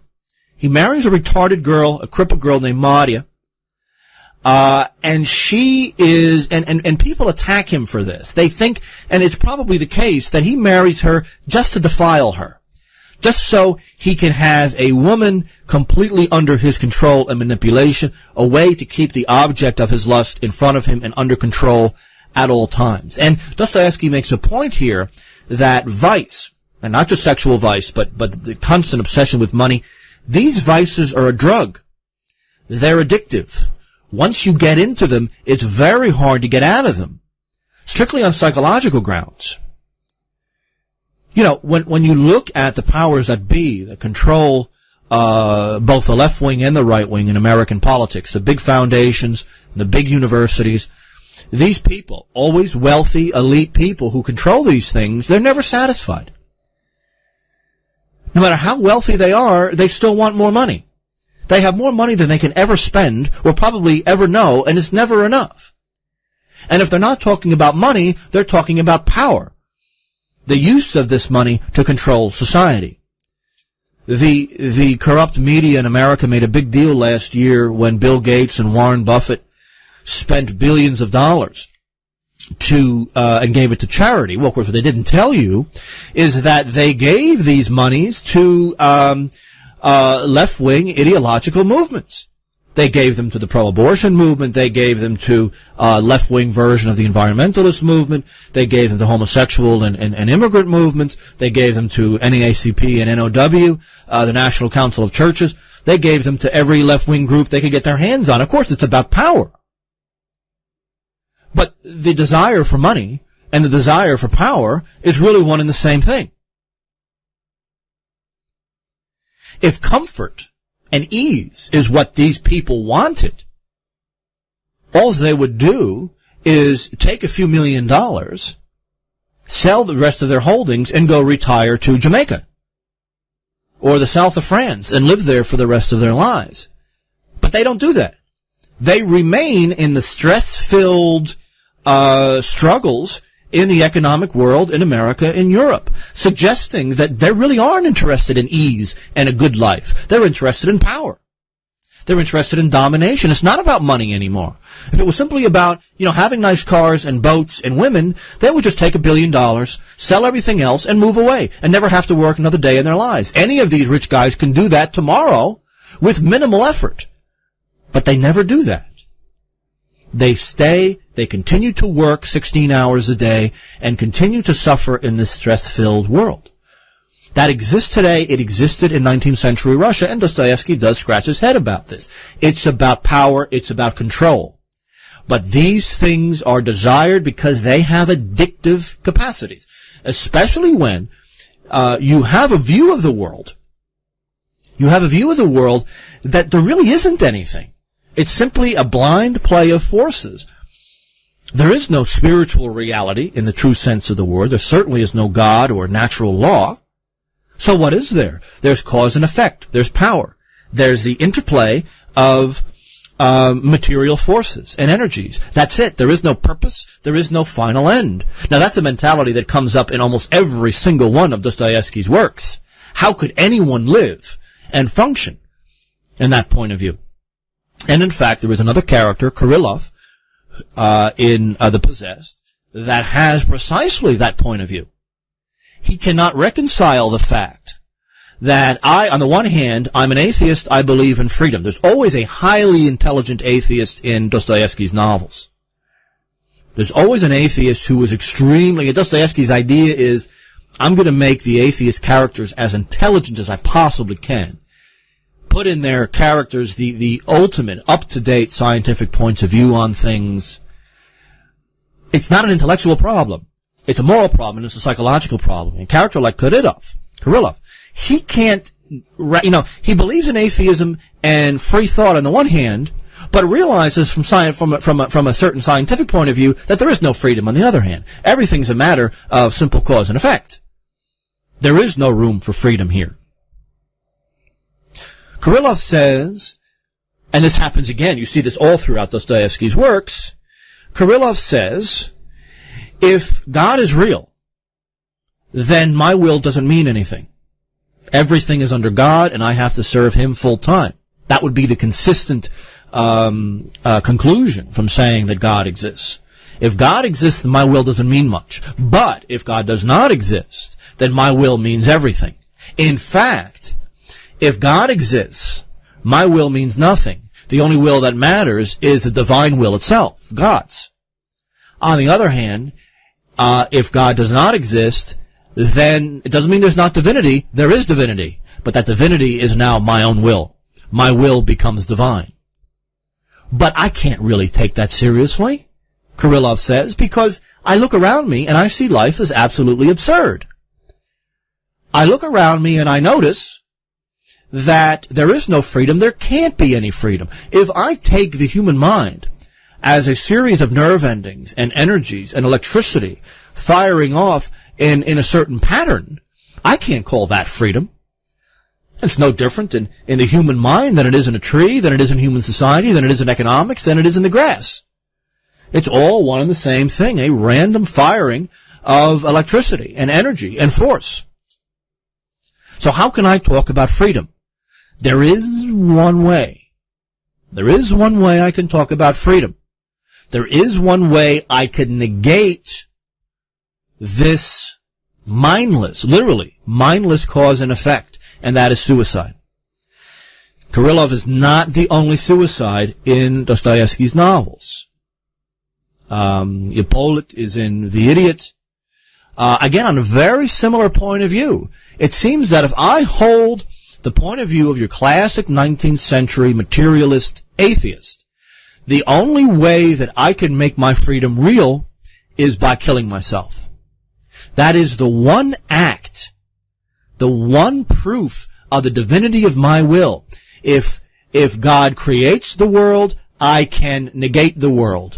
And at the very least, even if I hold that God exists, I am his equal in that respect. Because in killing myself, I eliminate God's creation, or at the very least, I eliminate my awareness of God's creation. But this is a kind of insanity that people like Kirillov end up falling into.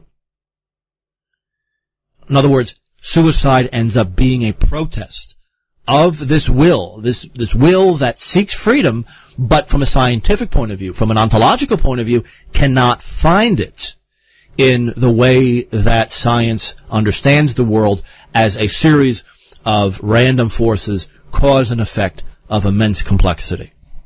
So, we'll pick up there when we come back. Okay, we are talking about Dostoevsky's The Possessed. It's a novel that is immensely complex, dealing with the concept of ideology, dealing with the concept of the destructive elements of ideology as an expression of human psychology. We ended up by talking about vice as a drug, that immoral acts become addictive, and that once you get into that lifestyle, it's nearly impossible to draw out of it. Now, the way that Dostoevsky creates characters, and Stavrogin in particular, he's making a couple of points. He's talking about rootlessness. He's talking about an ideological point of view that justifies an already distorted personality. So, let's make this clear. It's not like anybody in the world ever sat down with their books at the library and said, okay, I want to decide what ideology I'm going to be. I'm going to decide what religion I'm going to be, what particular scientific point of view I'm going to have. And so I'm going to read as much as I possibly can on this topic.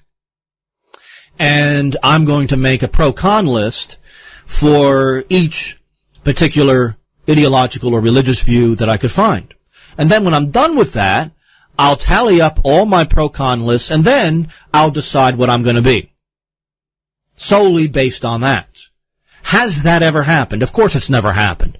Well, if something like that has never happened, then how is it that people develop the particular points of view that they have? Dostoevsky says, well, it has to have something to do with their internal psychological makeup. In other words, ideology comes after the person has already manifested that makeup in their day-to-day life. So somebody who is very morally restrained might look very seriously at conservatism, not because they believe it's a priori true, but because it seems to mesh with how they already function. So the way that Dostoevsky views the nihilists, Stavrogin in particular, is that they've already immersed themselves in a life of vice. And therefore the best thing to do is never to change themselves. I mean, they're addicted already. This is how they live, and this is my habit. No, they're not going to change themselves. They're going to then change how the world functions. And they're going to then either adopt or create an ideology that justifies themselves, justifies their actions, and justifies what they want to impose on the world. But all ideologies, all social theories take of this one way or another. Revolution is a shelter for bruised egos. When you read about Stavrogin in The Possessed, this is something that you get. Dostoevsky makes a big point that left-wing ideology, not just in Russia, but in Central Europe, the revolutions of 1848, 1860, 1861, all of these revolutions have been controlled and led by very well-off elite people, very well financed from sources around the world These are not poor people. These are not put-on people. Usually, they're members of the noble class who have been kicked out of political power. Now, this is the pattern.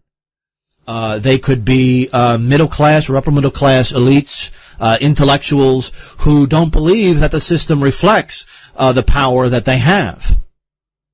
It's a simple matter of self-interest, but at the very least, the last thing these people really care about are the slogans that they put out in public. It's about power. They may talk about democracy and equality, but that's a weapon to use against the old system. They don't care. They would reject a fully democratic election if their friends did not win. That's the case with all ideologies. They impose their particular vices on the entire population. Their vices have gotten so severe that they can't see straight.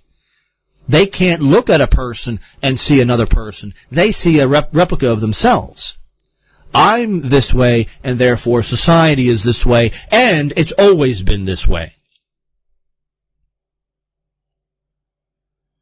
These are people who believe themselves to be geniuses, who believes themselves to have unlocked the key to history, as Karl Marx said, as Mikhail Bakunin said.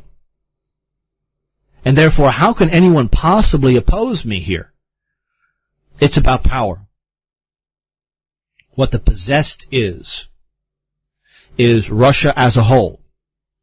What the demons are these relatively wealthy individuals who have liberated themselves from all moral restraint, or even worse, have invented their own set of morality and then talk about how virtuous they are because they maintain their own moral system.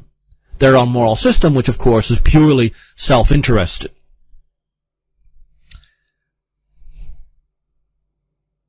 Dostoyevsky says that the cause of this, the possession of Russia and these demons running around possessing her, is that a true sense of brotherhood has disappeared.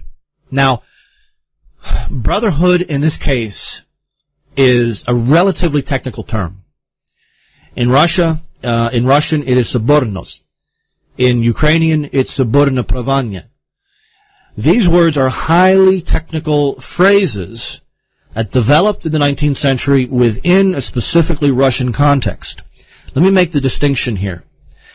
The Slavophiles, Dostoyevsky, the Russian nationalist movement in the middle of the 19th century made a crucial distinction between how Russians and Easterners view brotherhood and how Westerners view brotherhood. And of course, they're specifically referring to the French Revolution, that liberty, equality, and fraternity, brotherhood is right there in their slogan, so they're going to take this very seriously. Distinction between the sobornost in Russia and the idea of fraternity in the French Revolution is this: that the nature of the bonds that create community and brotherhood, the nature of these bonds are internal. These are unspoken cultural ties going back generations that relate one person deeply and intimately to another person. They are brothers because they come from the same great family, in this case, Russian Orthodox Christendom. It's a deep faith, and a faith here, that's a relationship. A faith does not refer to believing something that you can't see. Faith always refers to a specific relationship that somebody has with God, and as a result of that, with the soil, with the farmland, with the community. For Dostoevsky, these really all were a descending menu. It was all essentially one and the same concept, just seen from very different points of view. Sobornost means that the bonds among people are internally understood, not necessarily expressed in institutional form. It can take institutional form, but doesn't necessarily have to be expressed that way. Now, the West is exactly the opposite. Western liberal ideologies deriving from the French Revolution viewed brotherhood as something that is imposed, that is primarily institutional. It comes from the creation of a party, of a class. It derives from the state. It derives from a certain local government arrangement that then administers the affairs of the population.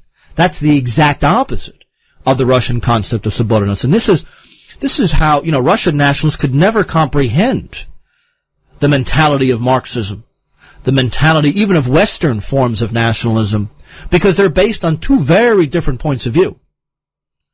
There can be no nationalism in the true ethical sense of the word unless people view themselves as making up one extended family and having those internalized bonds. In the West, these ideas are imposed by the state.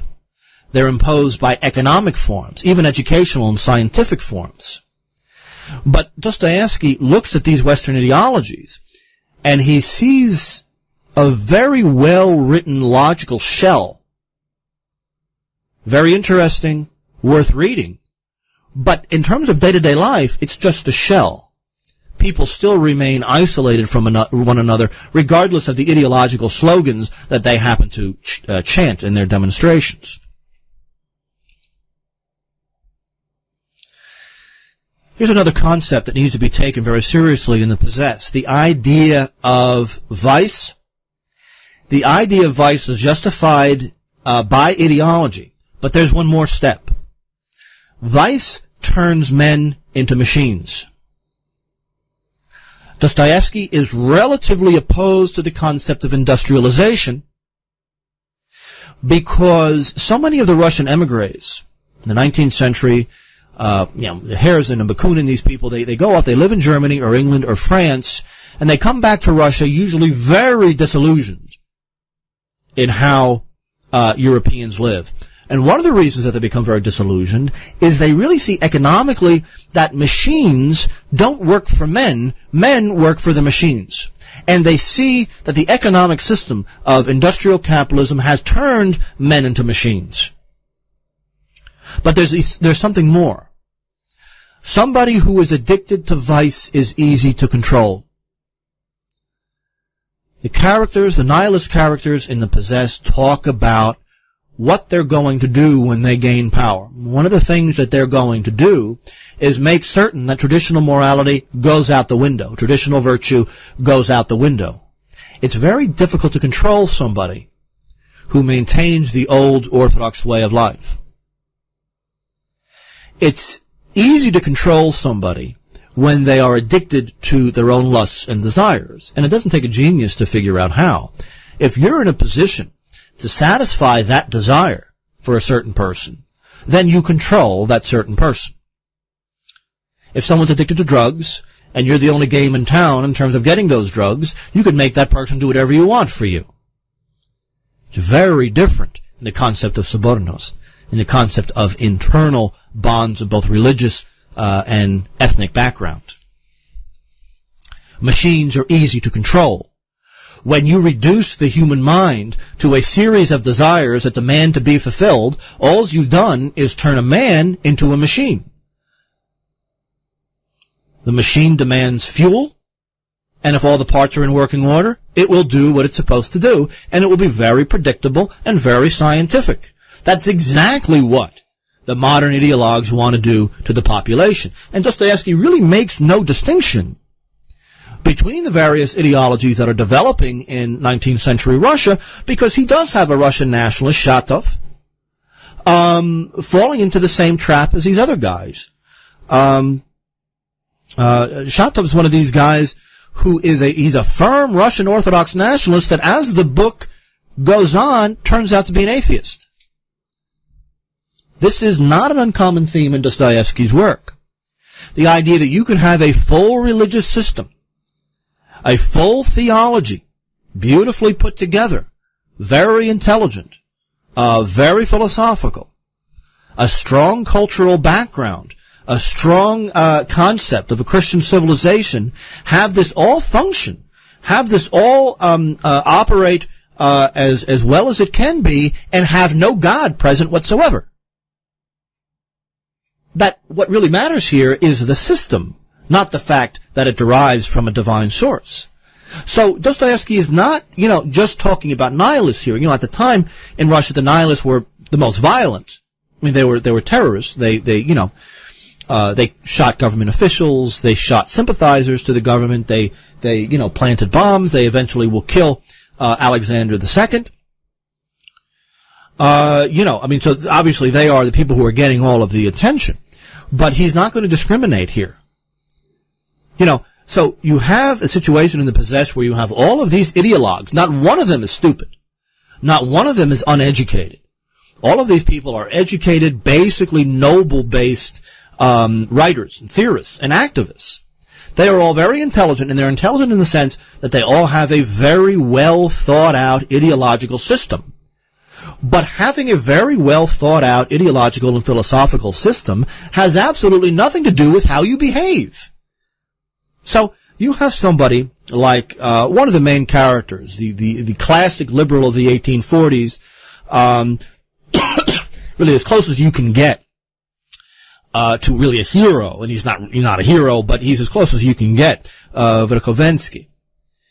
He is an older man, a liberal of the 1840s, very naive, a pure idealist, classic liberal aristocrat. He maintains the old aristocratic way of life, but just with a liberal outer coating. So in and of himself, basically harmless. It's just that he then creates progeny that take the liberalism and throw out the aristocratic virtue. And then you have an animal.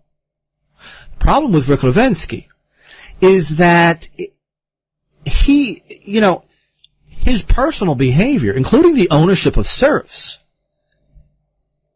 occurs and exists, basically immoral behavior within the confines of a civilized, liberal way of thinking relative to 1840s in Russia.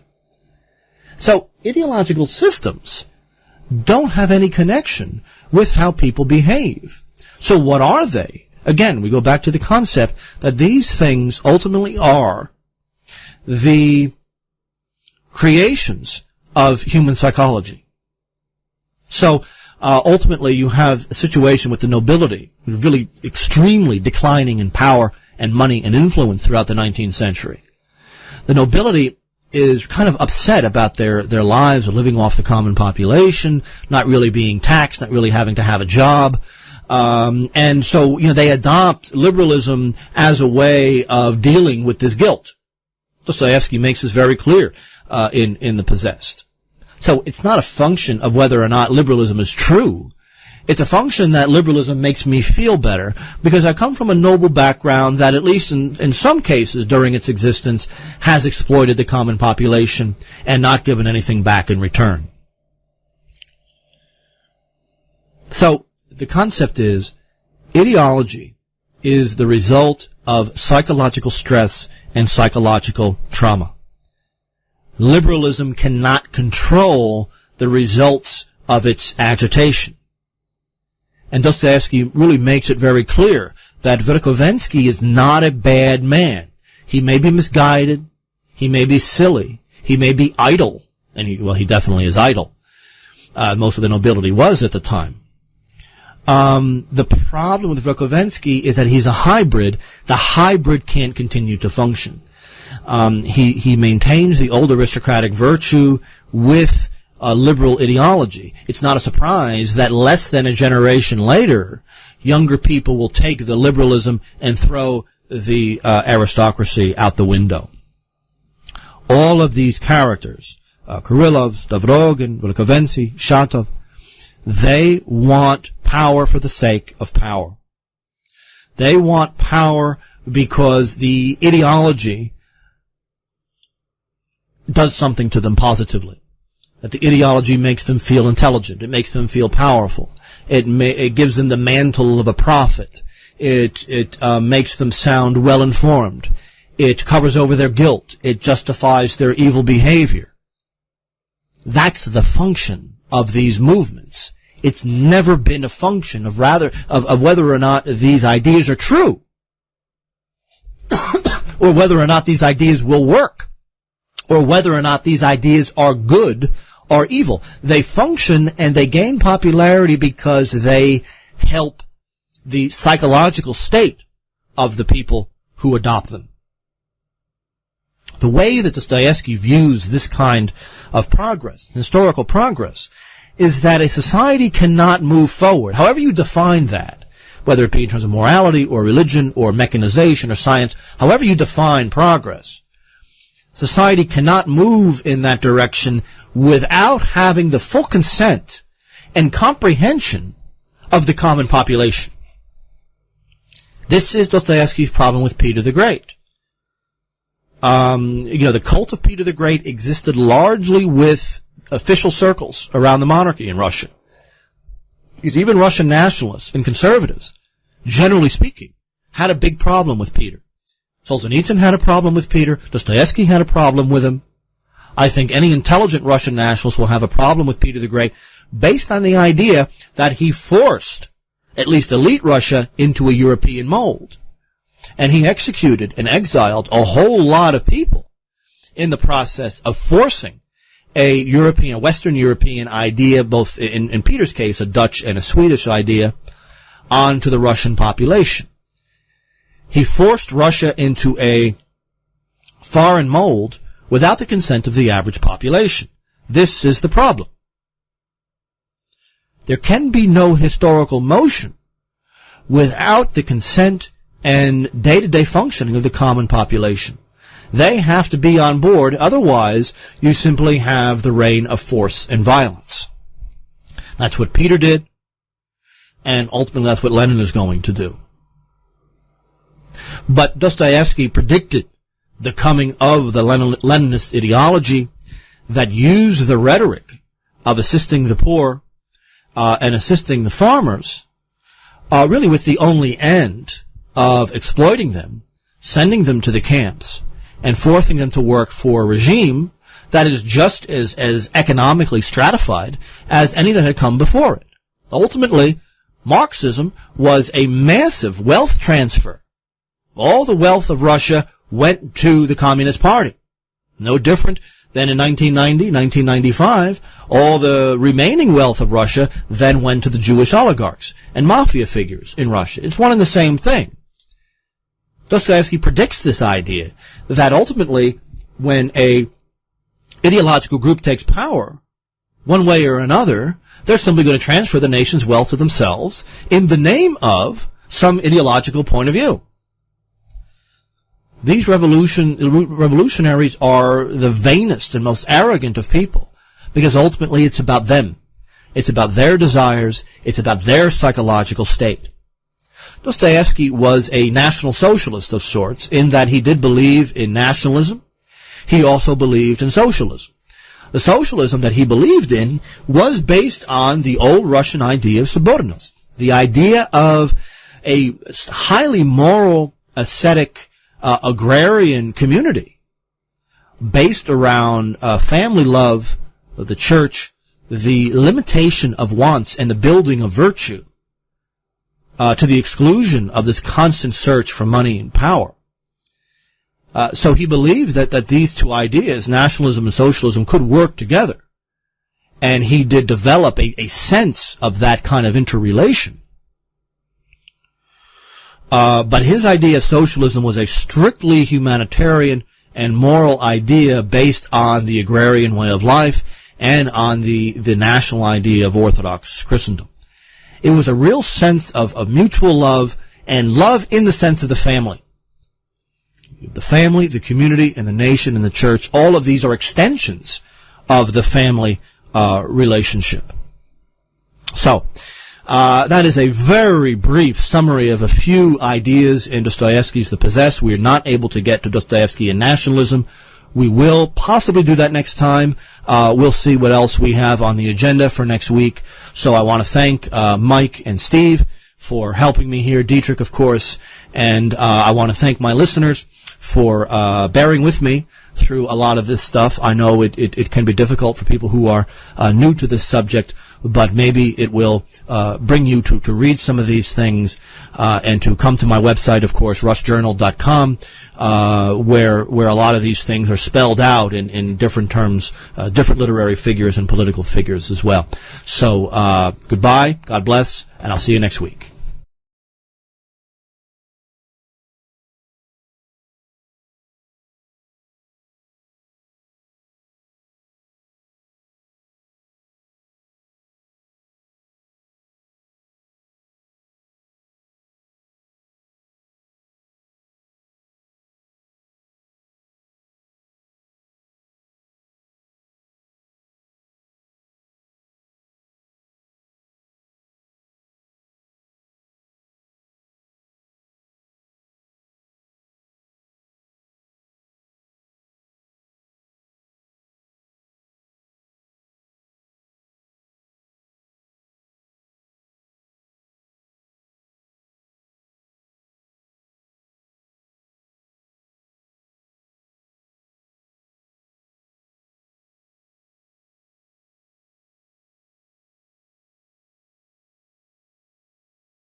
Hello everyone, welcome to another edition of the Orthodox Nationalist. We are coming to the end of February 2019. This is Matthew Raphael Johnson, and on this show we deal largely with Russian and Eastern European history and or nationalism as a political and economic system of thought. And we do this in politics, religion, and literature. This year marks the 10th anniversary of the Orthodox Nationalist. And early on in the show's history, I did a series of lectures on Dostoyevsky. I'm going to continue that today. And we're going to deal with a short novel that is of great personal interest to me. Certainly one of my top 5 favorite works of literature in all history. One of the most profound works of existential storytelling ever written. The 1864 Notes from Underground. Now, there are many ways I could approach this. I could approach it politically. I could approach it psychologically. I could approach it philosophically. I could also approach it personally. Because unfortunately, there is so much in the underground man, the man is not named, that reminds me of me.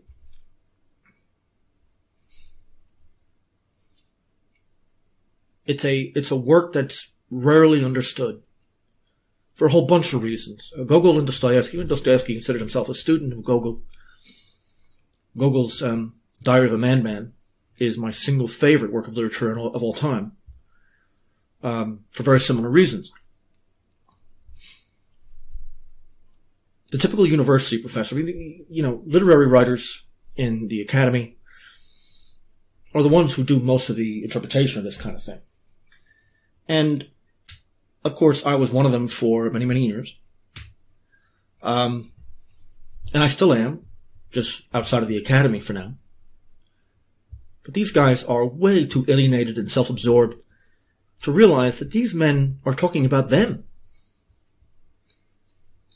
When you have nominalism and positivism, empiricism as these kind of rationalist ideologies, as official ideologies in this society, it's very difficult to understand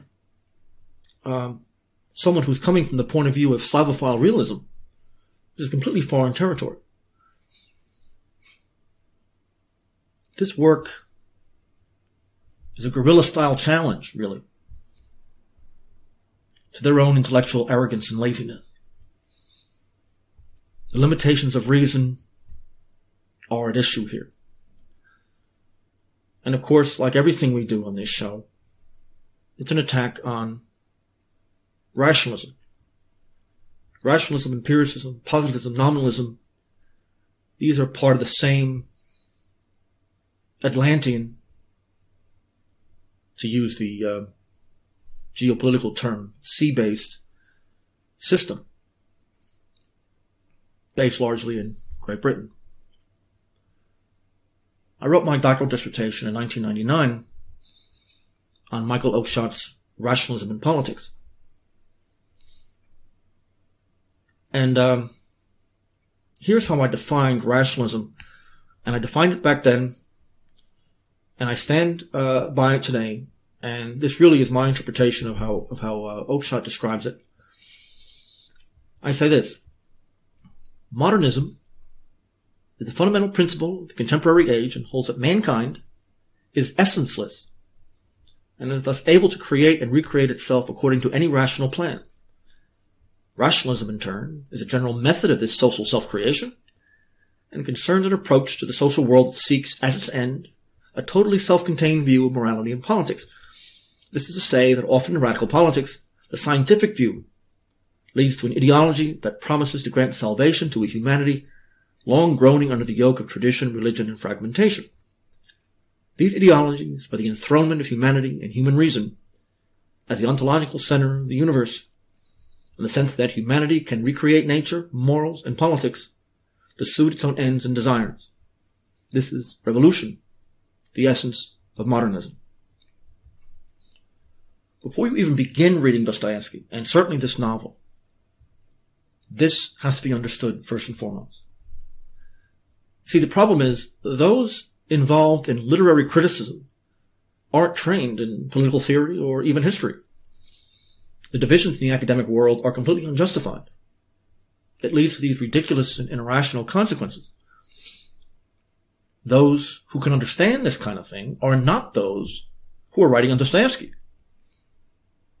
When you're dealing, especially with a very foreign society, you have to understand your history, philosophy, theology, and literature before you could even begin approaching this kind of thing. And there are very few people in the academy, because they're specialized, that can do this. Because my doctoral degree is in two fields, or I have two doctoral degrees, I was able to consistently go back and forth. This rationalism was fought by the Slavophiles. But when you approach this with a lack of knowledge of what the Westernist movement was in Russia, modernism, Slavophilism, the typical academic has little exposure to orthodoxy, rationalism, Slavophiles, Russian history. How can they know what's going on? Truth of the matter is that this reflects what was going on in Russia at the time. In the 18th century, so the rise of the Enlightenment which was forced on Russians, the elite. The highest reaches of the elite were going into the Masonic lodges. The church was purged and almost completely destroyed. It lost all of its land. Throughout the 18th century, especially, of course, Peter I and Catherine II. And this is why the Old Believers became so powerful. But this schism in Russian life was in the process of being not healed, of course, but understood in the 19th century. And one of the products of this was Dostoyevsky himself, as well as Gogol before him. Dostoyevsky makes reference to the Crystal Palace several times. This was an 1851 structure. It was massive structure. It was of glass and iron, designed for the World's Fair, the great exhibition of that year. It really was a monument to the Industrial Revolution and its ideology.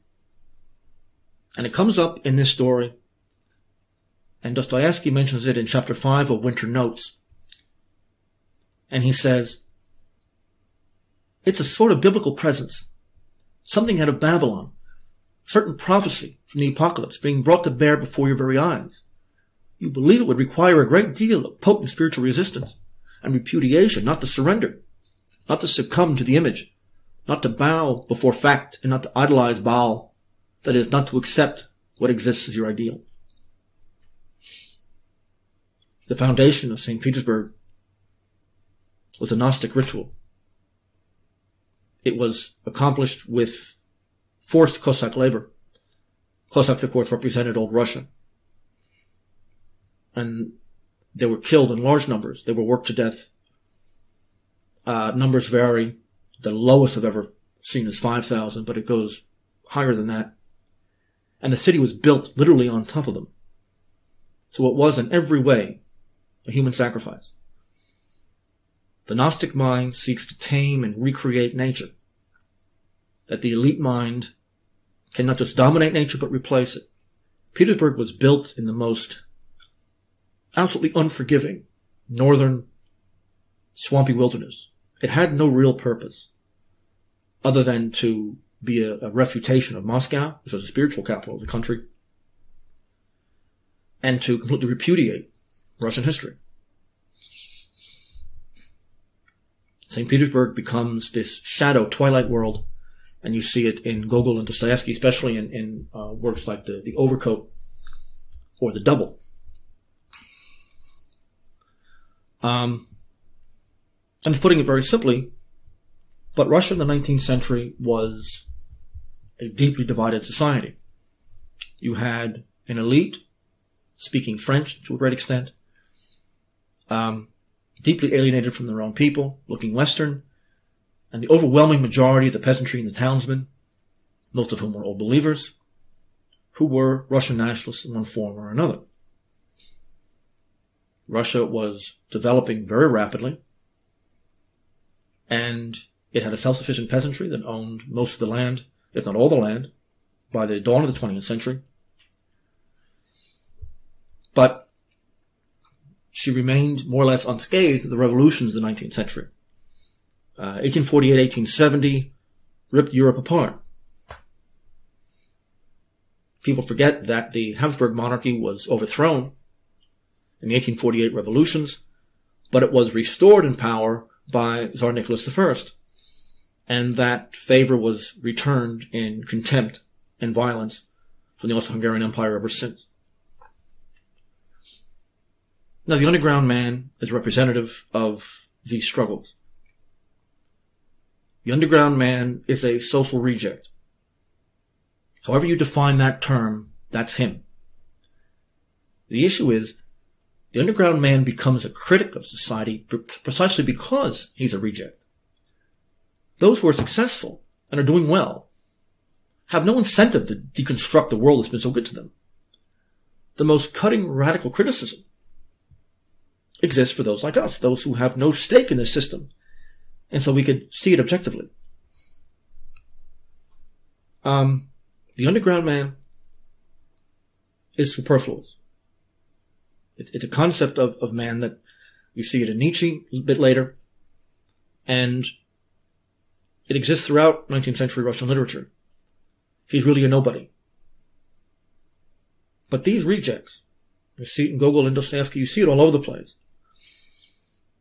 He's a superfluous man, and therefore he can see society for what it really is. When you're in the midst of it and you're benefiting from it, you can't see it properly. When society that defines success begins to totter, these formerly marginalized people start to be taken more seriously. And the underground man is no ideologue. This man is simply using the weapons available to him to lash out at a society that he hates. This doesn't make it any less true. The underground man calls himself a loathsome creature. But his unpleasantness comes out of injustice and marginalization that he's not earned. In the very first line, one of the greatest first lines in literary history, I'm a sick man, I'm a mean man, there's nothing attractive about me, I think there's something wrong with my liver. This sort of self-hatred is born of his own failures. And not a whole lot of people make a big deal of the fact that he mentions his liver. He didn't choose this at random. The liver is an extremely complex organ. It's best known as a filtration system, removing impurity from the bloodstream so they could be expelled. Of course, the underground man has already been expelled. But, a so-called well-adjusted man can kind of filter out various problems in the system in his day-to-day life. They don't cause any cognitive distortion. He knows how to filter social cues in such a way that he can respond to his own advantage. He can monitor things. Society that's generally rational, or at least good to you, can be forgiven the occasional impurity. But for someone like him, completely dehumanized, the entire social body is impure. He is swimming in poison. St. Petersburg is not Russia. It's a social poison coming from a foreign source. St. Petersburg is a wound from which these impurities are imported from the outside. The liver, therefore, is a very, very important symbol here. Remember, too, it's also the part of the body that gives to each other part of the body what it's supposed to have. It decides, so to speak, what nutrients should be produced, processed, distributed, or stored. It's the organ that seems to bear some kind of an analogy to justice, which is exactly what's been denied to the underground man. Whether his illness is psychosomatic or whether it's real, it comes from the complete failure of any kind of filtering mechanism. He's swimming in a poison atmosphere. And therefore those who could succeed in a poisonous atmosphere must themselves be poisonous. A healthy body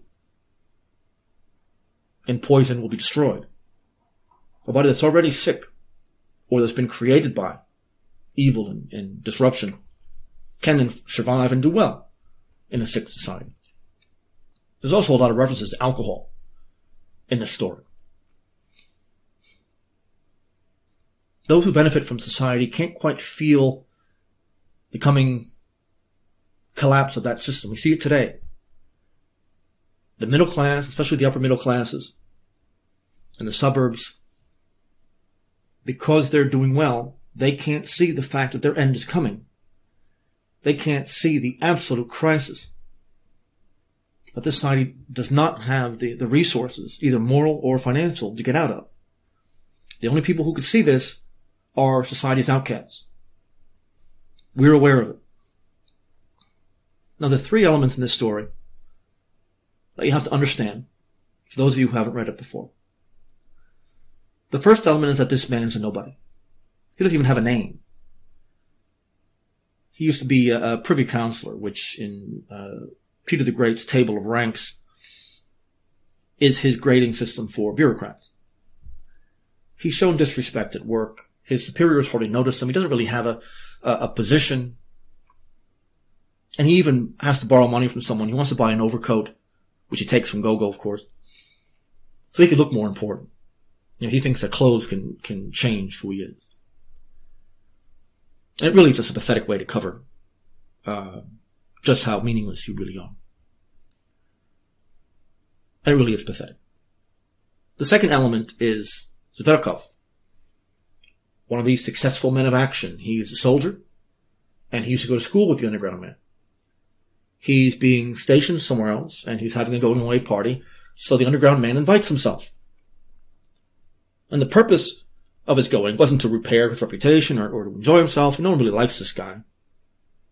But he was going to confront him. But the underground man knows what he is. He doesn't have any place to stand. Everything he tries to say fails, and he ends up looking more ridiculous than ever. Then, thirdly, his friends, not really his friends, but his acquaintances from school, they go to a brothel. And there he meets a prostitute named Liza. And he succeeds, probably for the first time in his life, to really connect with someone and talks her out of this lifestyle. She'll go to his apartment, expecting this new life, and he insults her, says he was only kidding, and she ends up leaving the house in tears. Because he was poor, because he was embarrassed, he realizes, well, what's the best I can come out of this? She's going to eventually find out that I'm a loser, and she's going to leave me anyway, so let's just get it over with now.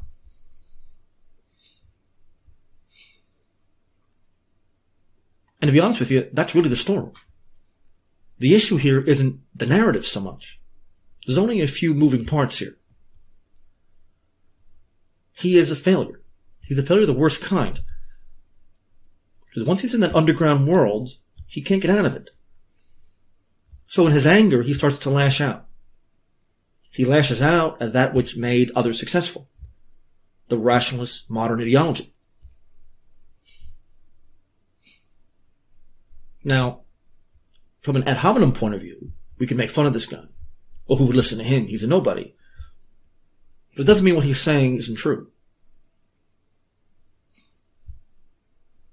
What's going on here is that the westernized ideology, the liberalism and its materialism and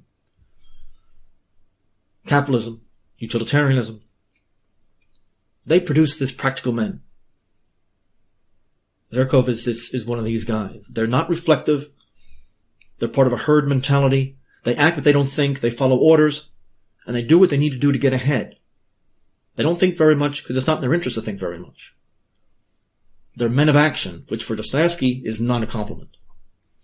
They're successful precisely because they don't think too deeply. And they become blind to the evil that surrounds them because it's benefiting them.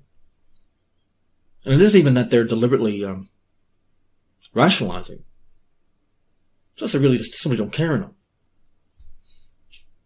There's a lot of people out there who say to people like me, we're happier than you. We're doing better than you. We have more social goods than you. So who really wins here? Truth is not really an important social category. Conformity has clear benefits and rewards. The underground man is rejected by St. Petersburg. So he feels every little slight with excruciating detail. You see, Nietzsche was wrong. The underground man is what will become of the Superman. This is what the Superman will become in mass society. He won't be this great leader. He'll be a pathetic man living underground, mocked by everybody else, and it doesn't make any difference whether or not what he's saying is true. That is not a significant category in the modern world. He lashes out at the city, which is all over the place in Russian literature. He rejects the fact that it's been planned, premeditated, he said. Cities shouldn't be planned, they should be organic. But the last thing Petersburg is organic.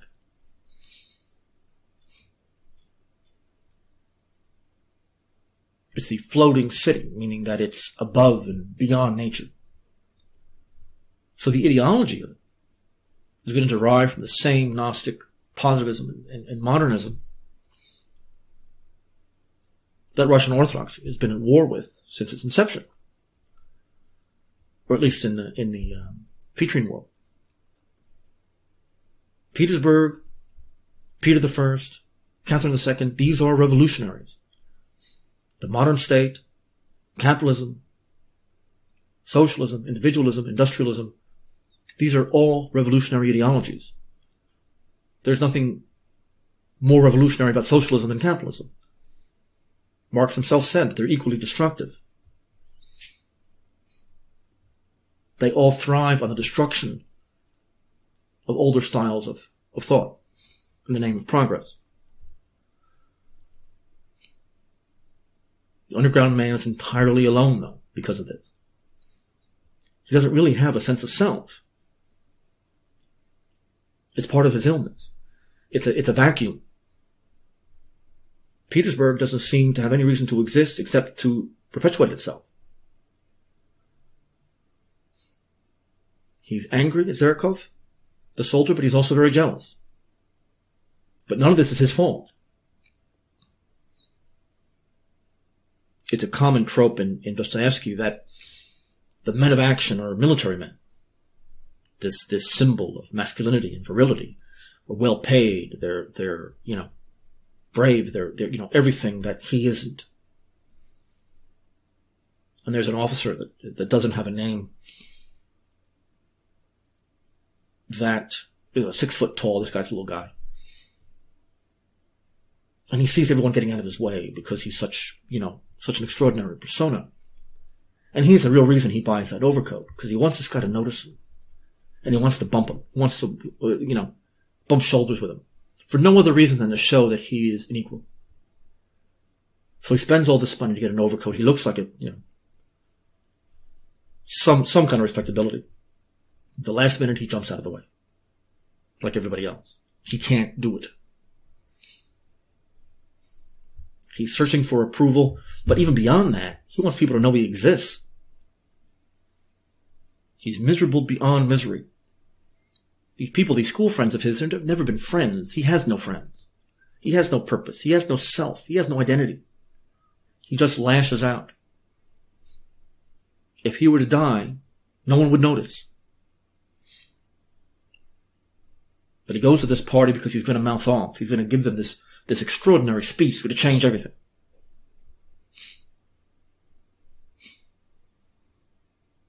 He describes this rationalism that the underground man is fighting. He says, in addition to being disgraced in the first place, he's talking about, what I'm trying to say here is, Dostoyevsky's connecting this life to that of a mouse. But this is what human beings in this machine have been reduced to. He says, in addition to being disgraced in the first place, the poor mouse manages to mire himself in more mud as a result of his questions and doubts, and each question brings up more unanswered questions, that a fatal pool of sticky muck is formed, consisting of the mouse's doubts and torments, as well as the gobs of spit aimed at him by the practical men of action, who stand round about it like judges and dictators, and laugh lustily until their throats are sore. Of course, the only thing left for it to do is to shrug its puny shoulders, and affecting a scornful smile, scurry off ignominiously into its mouse hole.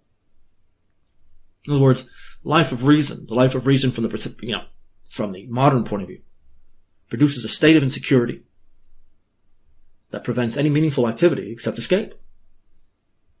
Each answer brings up more questions than answers. It digs a hole that you can't get out of. Reason can't solve its own problems because it can't justify itself. It can't of itself produce its own purpose. It's a means, not an end. Dostoyevsky says this. Oh, actually, and this is the underground man speaking. Obviously, in order to act, one must be fully satisfied and free of all misgivings beforehand. But take me. How can I ever be sure? Where will I find the primary reason for action, the justification for it? Where am I to look for it? I exercise my power of reasoning, and in my case, every time I think I found a primary cause, I see another cause that seems to be more truly primary, and so on. This is the very essence of consciousness and thought. In other words, the essence here is confusion and paralysis. He says, you know, ladies and gentlemen, probably the only reason I think that I'm an intelligent man is that I've never managed to start or finish anything.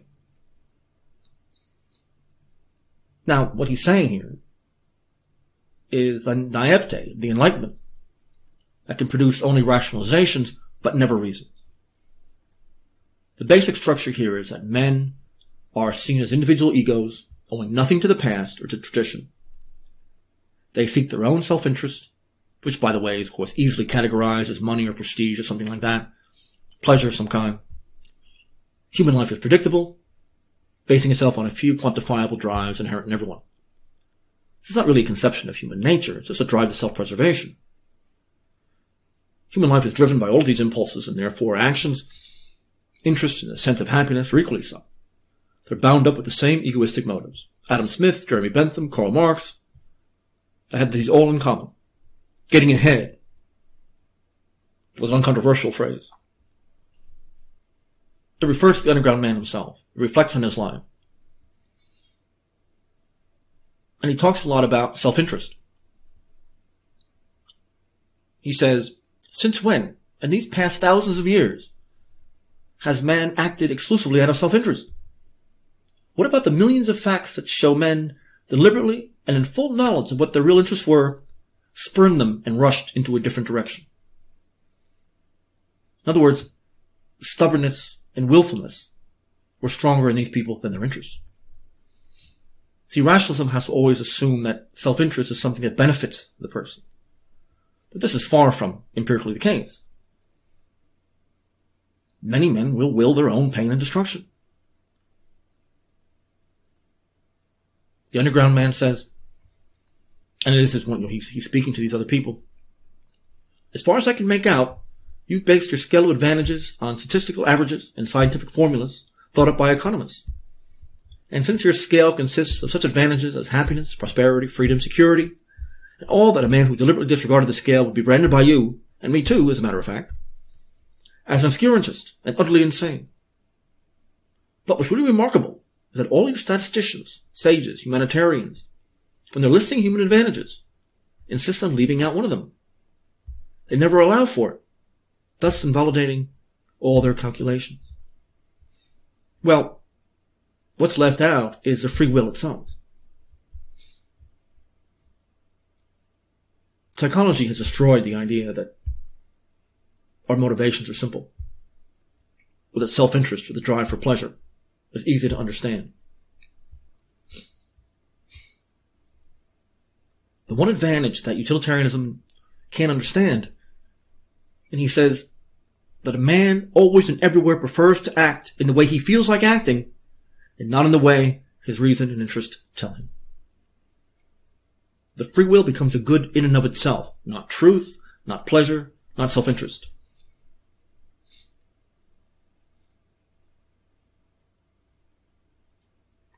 Man in this world seeks pleasure, not truth, and he's often wrong about both. Self-interest is never abstract and often very irrational. It's here where Dostoyevsky starts wondering what man would be like in utopia. People always complain that God permits children to suffer and world wars to occur and volcanoes to go off. And my response to them always is, well, why stop there? Why not demand that God end all suffering? In fact, why not demand that God give us all truth and give us all virtue? Why stop at just, innocent suffering or anything like that? And God can't exist because he allows children to suffer. Which is, by the way, doesn't follow, but why stop there? What you're asking for is utopia. Here's the problem. If utopia came down to earth today, the first thing that we would do is tear it down. We'd tear it down because we were bored. We would tear it down because utopia automatically means that there's no freedom. A perfect world would mean that we can never do anything wrong. If we can't do anything wrong, that means we always know what the truth is. We have all the answers. Well, if we know what the truth is, then there's no freedom. There's simply only one thing to do. The underground man says this. Let me repeat to you, for the 100th time, there is one instance when a man can wish upon himself in full awareness something harmful, stupid, even idiotic. He will do it in order to establish his right to wish for the most idiotic things and not to be obliged to have only sensible wishes. And then he says elsewhere, this is one of the more famous quips in the entire thing. Still I say that twice 2, what he means is 2 plus 2 equals 4. It's an unbearable notion, an arrogant imposition. Twice 2, image stands there, hands in pockets, middle of the road, he spits in your direction. Now I'm willing to agree that 2 plus 2 equals 4 is a thing of beauty.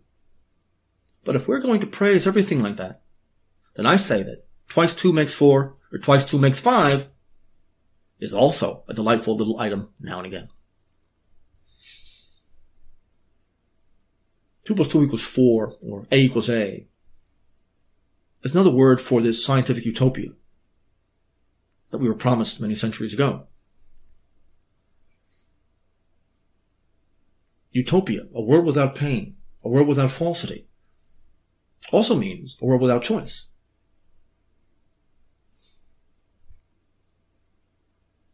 There's one writer who wrote in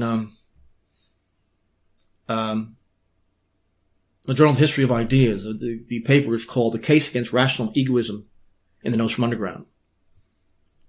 And he makes sense of that. He's one of the few Western scholars who get it. He says, James Scanlon's his name. And the underground man is confident that this rebel will find followers. Translating the underground man's argument to the language of rational egoism, we can reformulate the normative thesis. If the rational egoists wish to say that people should act in accordance with their own real best interest, and we find that this best interest consists in free choice, then they are saying no more than that people should act according to their free will. But of course, these egoists won't be satisfied with that, because it conflicts with their deterministic notions of human behavior and their dreams of building a well-ordered society. For predictably acting human beings, the egoist prescription is based on the hypothetical imperative that people should act in accordance with their real best interests so as to achieve happiness in a properly ordered society. But that's far from what the new formulation provides. The implicit conclusion of the underground man's reductio argument, then, is that the rational egoists cannot subscribe to the theory they themselves have advocated once the real content of that theory is clarified. He's arguing that the underground man sees free will itself as a positive end. That has nothing to do with self-interest, truth, or anything else. In other words, as he says, people often act contrary to all other perceived advantages simply in order to express their freedom. Now this is empirically verifiable. Now, we don't know what their motives are, but we see it all the time.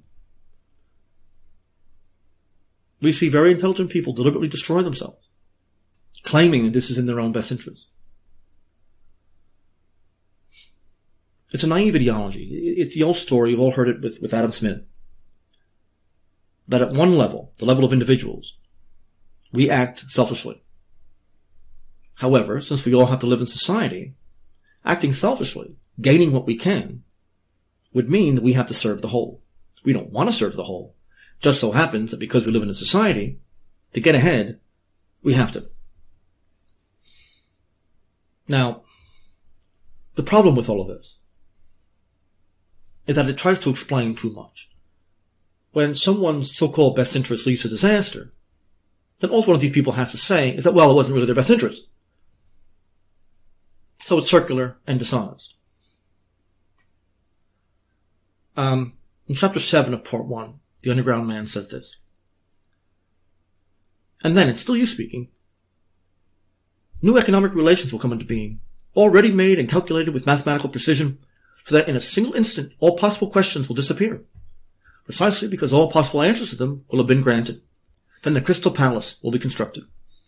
Of course, there could be no way of guaranteeing, now this is me talking, that it won't be, for example, terribly boring, because what there will be left to do when everything has been calculated by statistics. But then everything will be exceedingly rational. Now that quote is as close you're going to get to a programmatic statement here. You need to have error for there to be freedom. Doesn't mean error is good or falsity is good. But what he's saying here is the crystal palace means the scientific rationality wants to create a society where, in terms of basic self-interest and utilitarian pleasure, everything is organized optimally. Well, that sounds wonderful, except then there is no room for choice, ever. There can't be. It wouldn't make any sense. A few pages after that, the underground man says, I'm convinced that man will never renounce real suffering, that is, his own destruction and chaos. In other words, that's better than having all answers provided for you. And when you ask a question and you reach the truth, then you don't do any more work. You're done. The question's answered. You have the truth. You can't be free anymore. You only are free when you don't know. In fact, this takes up the bulk of the work. You know, these guys, the men of action, those who have succeeded in this society, you know, they don't really like him. They ignore him. And they don't hate him because he's not important enough to hate. They have contempt for him. Maybe pity. Zherkov is a man of action. You know, he's successful. He's a conformist. He does what he's told, but because of that, he's seen socially as this extraordinary figure. And he's always bragging about this. You know, he's just inherited an estate with serfs on it. He calls them bearded animals. He's always talking about his sexual exploits, as soldiers tend to do. But he's the normal result of egoism. His mirror would be Liza, a prostitute working in the brothel there. It's a juxtaposition. The difficulties of the life of reason and life of action are brought to full focus here. There's no rationality behind the decision for this guy to go to this dinner party. He's not wanted there. He won't have a good time there. He's disliked there. He needs money to go. He doesn't even have it. He has to borrow it. He's jealous and angry at his life. So he wants to go partially, so at least he'd be included in something, and partially that he can make speeches, that he can insult them. Well, they go to this brothel, and he comes across Liza. For those of you who have watched Martin Scorsese's Taxi Driver, one of Robert De Niro's first roles, one of the greatest movies in American history, it's very similar. They both go see a young prostitute. Now, in this case, he doesn't do it on purpose. He's just following them. In Taxi Driver, Robert De Niro sees this young girl. She figures, well, why, he pays for her, but he refuses to do anything. He says, what are you doing here? You're young, you're pretty, what's going to happen?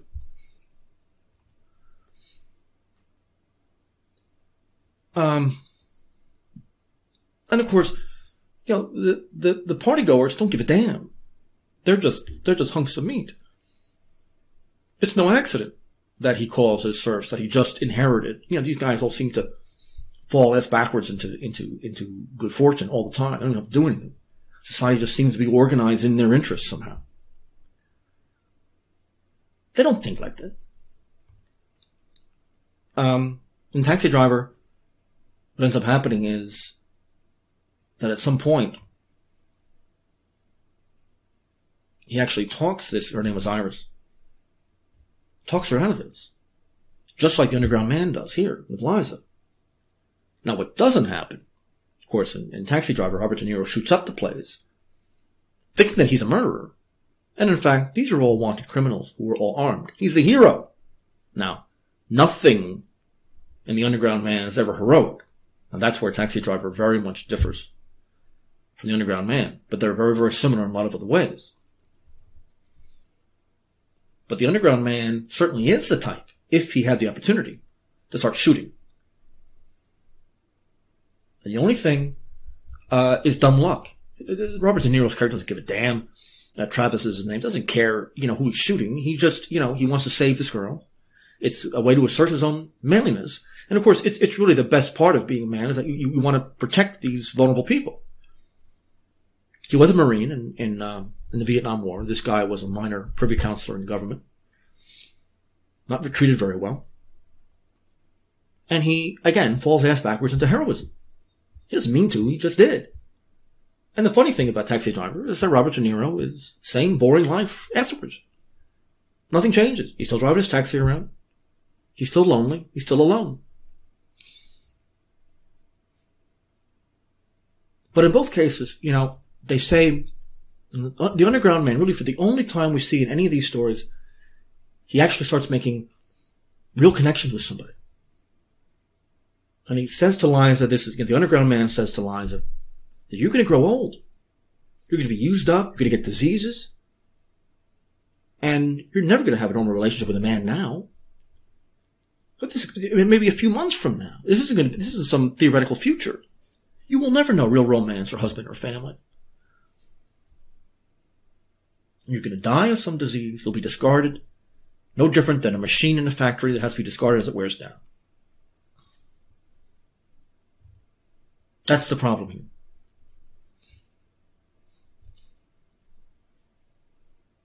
The successful men,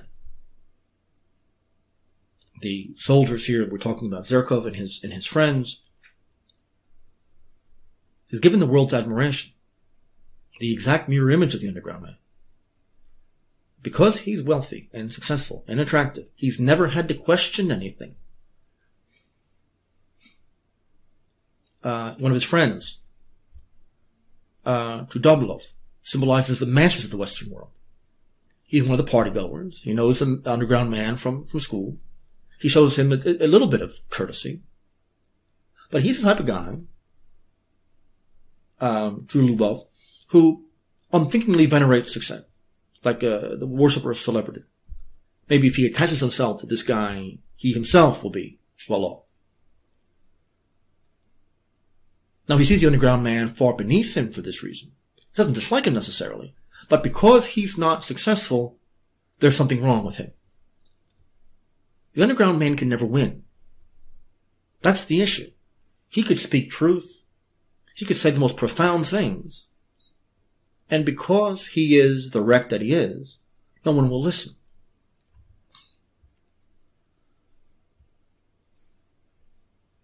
Because no matter what the Underground Man said, a guy like Zherkov and his friends will always be able to say, he's successful and you're not. Therefore, no matter what you say, you must be wrong because you're still alone and miserable.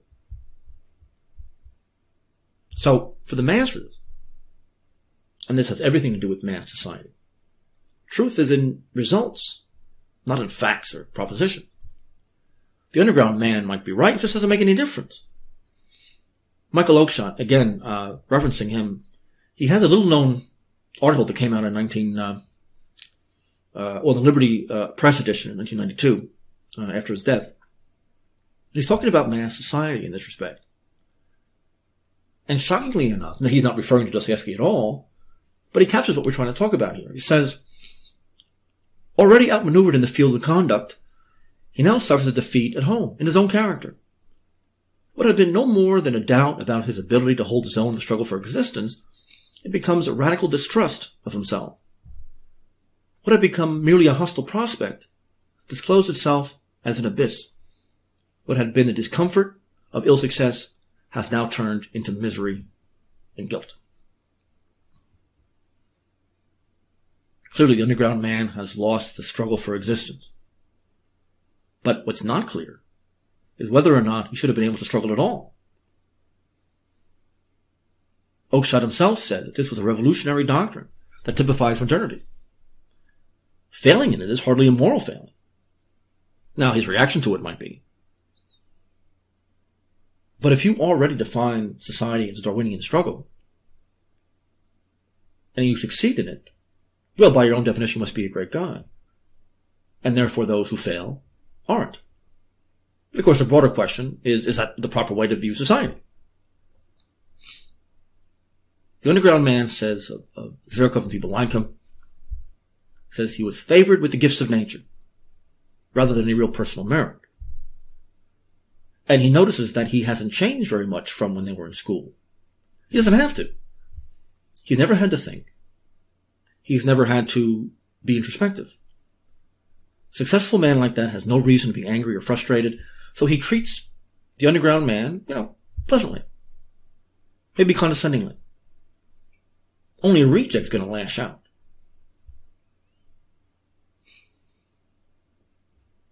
There's really nothing to dislike about Zherkov and guys like him, except that he might be successful for things other than his own merit. And this is kind of, contrasted with his conversation with Liza. Both Iris and Taxi Driver and Liza in this book try to argue their way out of it. Liza tries to make the argument, no, I'm free. I should be here. I'm going to work my way up the corporate ladder here. I may be a madam one day. Just like Iris and Taxi Driver says, oh no, I'm free. I want to be here. I'm well taken care of. Oh, my pimp's such a nice guy. He takes good care of me. And of course, both these men laugh.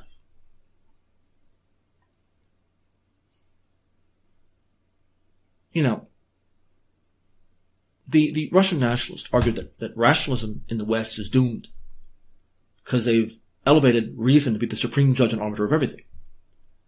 Which really is another way of saying that the demands of the Western ruling class can easily be shrouded in pompous legal coding, representing some sort of progress or something, some good for humanity. If something is progressive, it must be good, despite the sacrifices needed to reach it. And this kind of reasoning, the underground man says this, a bit earlier in the story. You see, ladies and gentlemen, I have a friend. He's your friend too, everyone's friend. When he's about to do something, this friend explains pompously and in detail how we must act in accordance with the precepts of justice and reason. Moreover, he becomes passionate as he expostulates on human interests, and he heaps scorn on the short-sighted fools who don't know what virtue is or what's good for them. Then, exactly 15 minutes later, without any apparent external cause, but prompted by something inside him that is stronger than every consideration of interest, he pirouettes and starts saying the opposite of what he was saying before.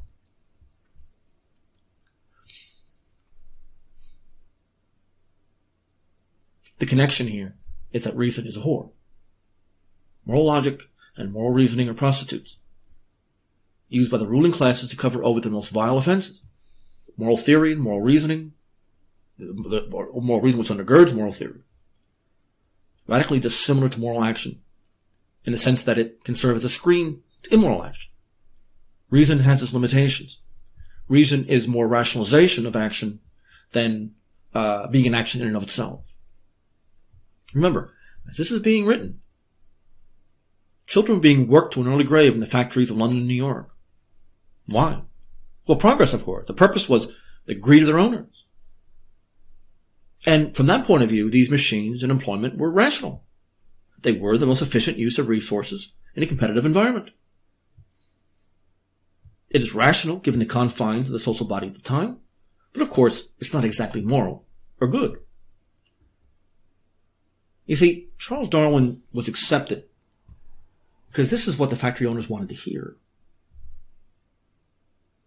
Darwin justified the employment of children. He justified colonial holding. He justified all forms of exploitation because I made it. I'm a success. I've defeated my competition, and therefore I get their resources. Can you imagine what the elite, when they heard Darwin for the first time? It was music to their ears. They don't have to be guilty anymore. Well, this is how nature is. I'm following the course of nature. So not only is it rational to have children in my factory, but it's a good thing. Because I'm serving progress. And this is what happens when you're successful in the struggle for existence. Reason doesn't give its own ends. It can't tell you what to do, only how to do it. Reason's a tool. It needs to be submerged in the structure of life, virtue, and tradition. It's never an abstract faculty. It's a bit of a scam that the Enlightenment is based on that concept. The moment self-interest becomes enshrined as a purpose of human life, there is no guarantee it's going to lead to anything good. And certainly nothing rational. I mean, self-interest is completely different for a millionaire than it would be for a nobody. One matters, the other does not. The underground man makes a speech to Liza, and it's the classic Russian argument against the West. She'll only be happy, only useful when ensconced in a home, family, and village where she's loved and loved in turn. No, it is not the most efficient use of resources. That's ridiculous. It doesn't even have a place in this discussion. The context of reason is experience, devotion, community. That's where it can be useful. Where it's just abstract, you can fill it with whatever you want. I mentioned before that he makes this profound connection with Liza. The next day, she shows up at his apartment. And he can't stand her being there. He's preaching to this common prostitute while he himself leads this miserable life, no different really than hers. She leaves in tears. He figures that he's dirty. He has a dirty dressing gown. His apartment is dirty and tiny. What can I give this girl? God, she's better off in the brothel. His own self-destruction gets the better of him. And he says, oh, I didn't mean any of that. I was just making fun of you. But you know what? His life could have turned around at that moment. Here's a short little nothing with this beautiful young girl looking at him like a father. His life could have completely turned around with this. But he either thinks he doesn't deserve it, or he doesn't even recognize it at this point. He destroys any chance at saving her or himself. You know, when he meets her in this, it's a dress shop, which is really a front for the brothel. He sees himself in a mirror. And he's really horrified by what he sees. He has this drawn, stressed, very unhealthy looking face. But this stress, this pain, this is the urban life. Reason is too withering. It holds up a mirror to whoever invokes it. And it shows all the contradictions and problems of whatever subject matter it approaches. His attack on rationalism is true, just might not be the real reason he hates it. The underground man is so embarrassed. He has nothing to offer her. He speaks truth to her. He doesn't say it for the sake of truth. He deliberately fails in this case. He feels shame. I don't deserve this. In fact, he even throws a temper tantrum. He just gets, no matter what he says or does, whether it be at the dinner party or with this woman, he gets more and more pathetic. Everything he says is is motivated by this frustration and anger, and it gets worse, and it builds, and it builds, and it builds. The story describes the limitations of reason. It drives to categorize everything at the expense of human selfhood. It is the ideological battles that was going on at the time and still today. The Crystal Palace can't see the good that freedom has. The realization of truth negates freedom. It's just no longer necessary.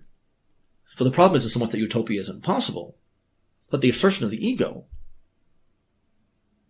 will deny its existence. They will tear it right down. To destroy oneself is the ultimate expression of freedom, since the freedom of total self-negation. It's negation of all theory. Not to mention the simple fact that most people have no idea what their own interests are. All interests seem to be very short-term. Long-term interests, there's too many possible consequences, so there's no way. Happiness really is one of the key themes here. But happiness and contentment are two different things. Freedom is a good because it's the assertion of the ego, but it's not a good by itself. And when he was in prison in Siberia, Dostoyevsky, one of his first works was The House of the Dead. And he notes the violent, irrational outbursts of some of these inmates. And he calls them this. He says, these are a profound and hysterical craving for self-expression, the unconscious yearning for himself, the drive to assert his ego, to assert his vitiated persona, a desire which suddenly takes possession of the man and reaches a state of rage, of benevolence, of mental abnormality, of fits and mental convulsions. There's no different here. Is he a bad guy? We don't know that much about him. No one reaches this state of alienation for nothing. He lives in a city, a typical Western city, where power is granted arbitrarily. It's the best actor, the best manipulator, the best looking, the best connected that succeeds. The last thing that matters is actual ability. At some point with this life, the rational man will ask why he should continue. Why learn? Why get better at your job if your learning and exertion will have no relation to your future rewards? And the other thing is, chances are the underground man realizes that because life is still young and beautiful, it'll take her about 10 minutes to snag a powerful officer as a husband. I mean, who would ever know? Even if someone recognizes her from the brothel, they ain't going to admit it. I mean, why waste time on a woman who is infinitely, at least potentially, more privileged than he is? Gogol's Diary of a Madman, Babrician, has a very similar connection to a woman, and he gets angry because she's only going to be taken care of by some military man or someone with equally dashing credentials. And so really, if she wants, Liza probably will end up superior to him. It's just a matter of time. I mean, he's short, he's skinny, he's gaunt. He's already at a disadvantage. People literally look down on him. Women laugh at him. And men, seeing him as no threat, they can do as they please around him. It forces him to look inward. And then he gets more and more frustrated. And his temper becomes shorter and shorter. In Gogol's story, his superfluous man will just break down entirely. The underground man hasn't quite gotten there yet. But other men can be cavalier about these kind of things because society smiles on you. Why look a gift horse in the mouth? Why analyze something that's been so good to you? Only rejects have the pleasure of this kind of cognitive rumination. If his reject status is no fault of his own, then his underground status is not his fault. It's social corruption, rather than any kind of moral weakness, that drives this guy to his obsessions. It's clear that freedom is something else that the underground man has a prize. He considers it really his only possession. But it's a terrible thing to have. The men around him, all of them, are successful in all senses of the term, so they don't have to think very much. Freedom is just an abstract concept. They have all they could want. So why use freedom? What good is it if you already have whatever you want? Freedom is only for social rejects.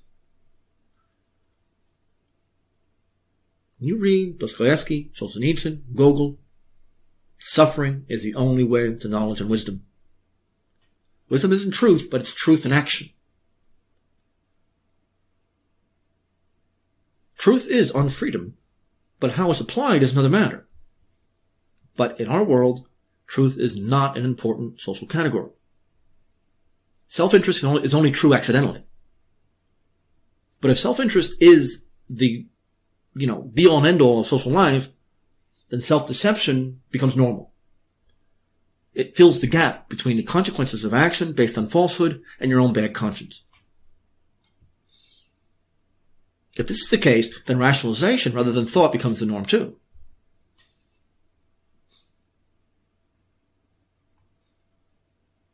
Really, it comes down to his position in society, its relation to thought. A sensitive man has to be intelligent. This knowledge of his possible alternatives and their potential outcomes is the reason that he's sensitive in the first place. See, the guy tortures himself with all these different variables that go into any social decision, but they don't have to worry about it. Their ignorance is a social advantage. But no one says that. So, the ignorant might firmly believe that if he carries out revenge on somebody, that is only motivated by justice. And he acts and he takes that revenge in full confidence of his righteousness. But the sensitive man knows that that's not true. He knows how difficult it is even to define justice, let alone use it for a motive of action. So what happens to him? He's analyzing, he ends up stuck in complete lethargy, or worse. He's aware that his motives are complex. But the rivals, the successful people, the winners, they don't have this problem. I mean, the very structures of cognition have been created by the society in the first place. Only those on the outside. Reason is for losers. Freedom is for losers. The successful men have no interest in truth. Only the justification or the continuation of their own success. Or even worse than that, they may come to believe that truth is their own success. He tries to justify his own failures by saying that only the obtuse can actually act with any level of confidence.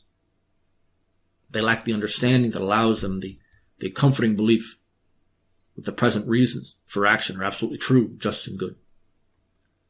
But it doesn't matter, because no matter what he does, even if he does something wonderful, he'll never get credit for it. Just like in Taxi Driver, the guy's in the hero, he's front page of the paper. The next scene, he's driving his cab, still alone, still in his dingy apartment. No different than the underground man. His heroism was interesting for a day, and that's about it. Now, of course, if a multimillionaire were to do something like that, he'd be on TV and be writing books. So these guys can't win.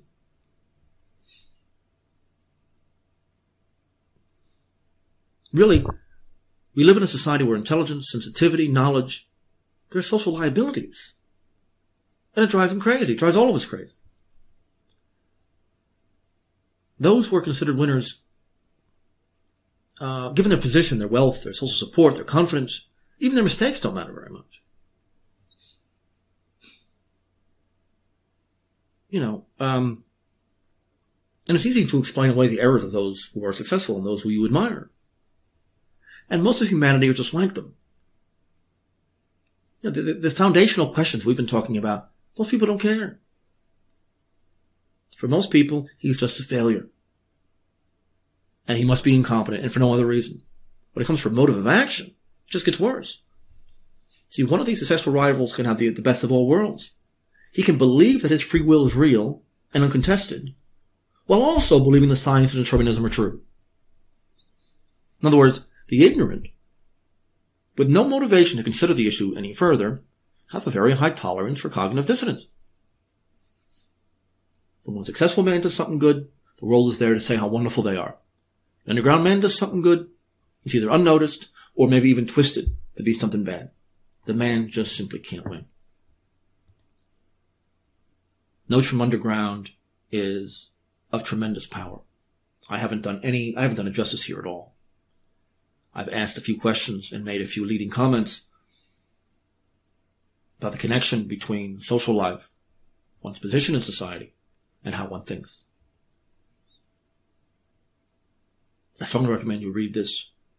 And having heard what I've had to say here, you have a much better chance of understanding it than any 20 professors in American universities put together.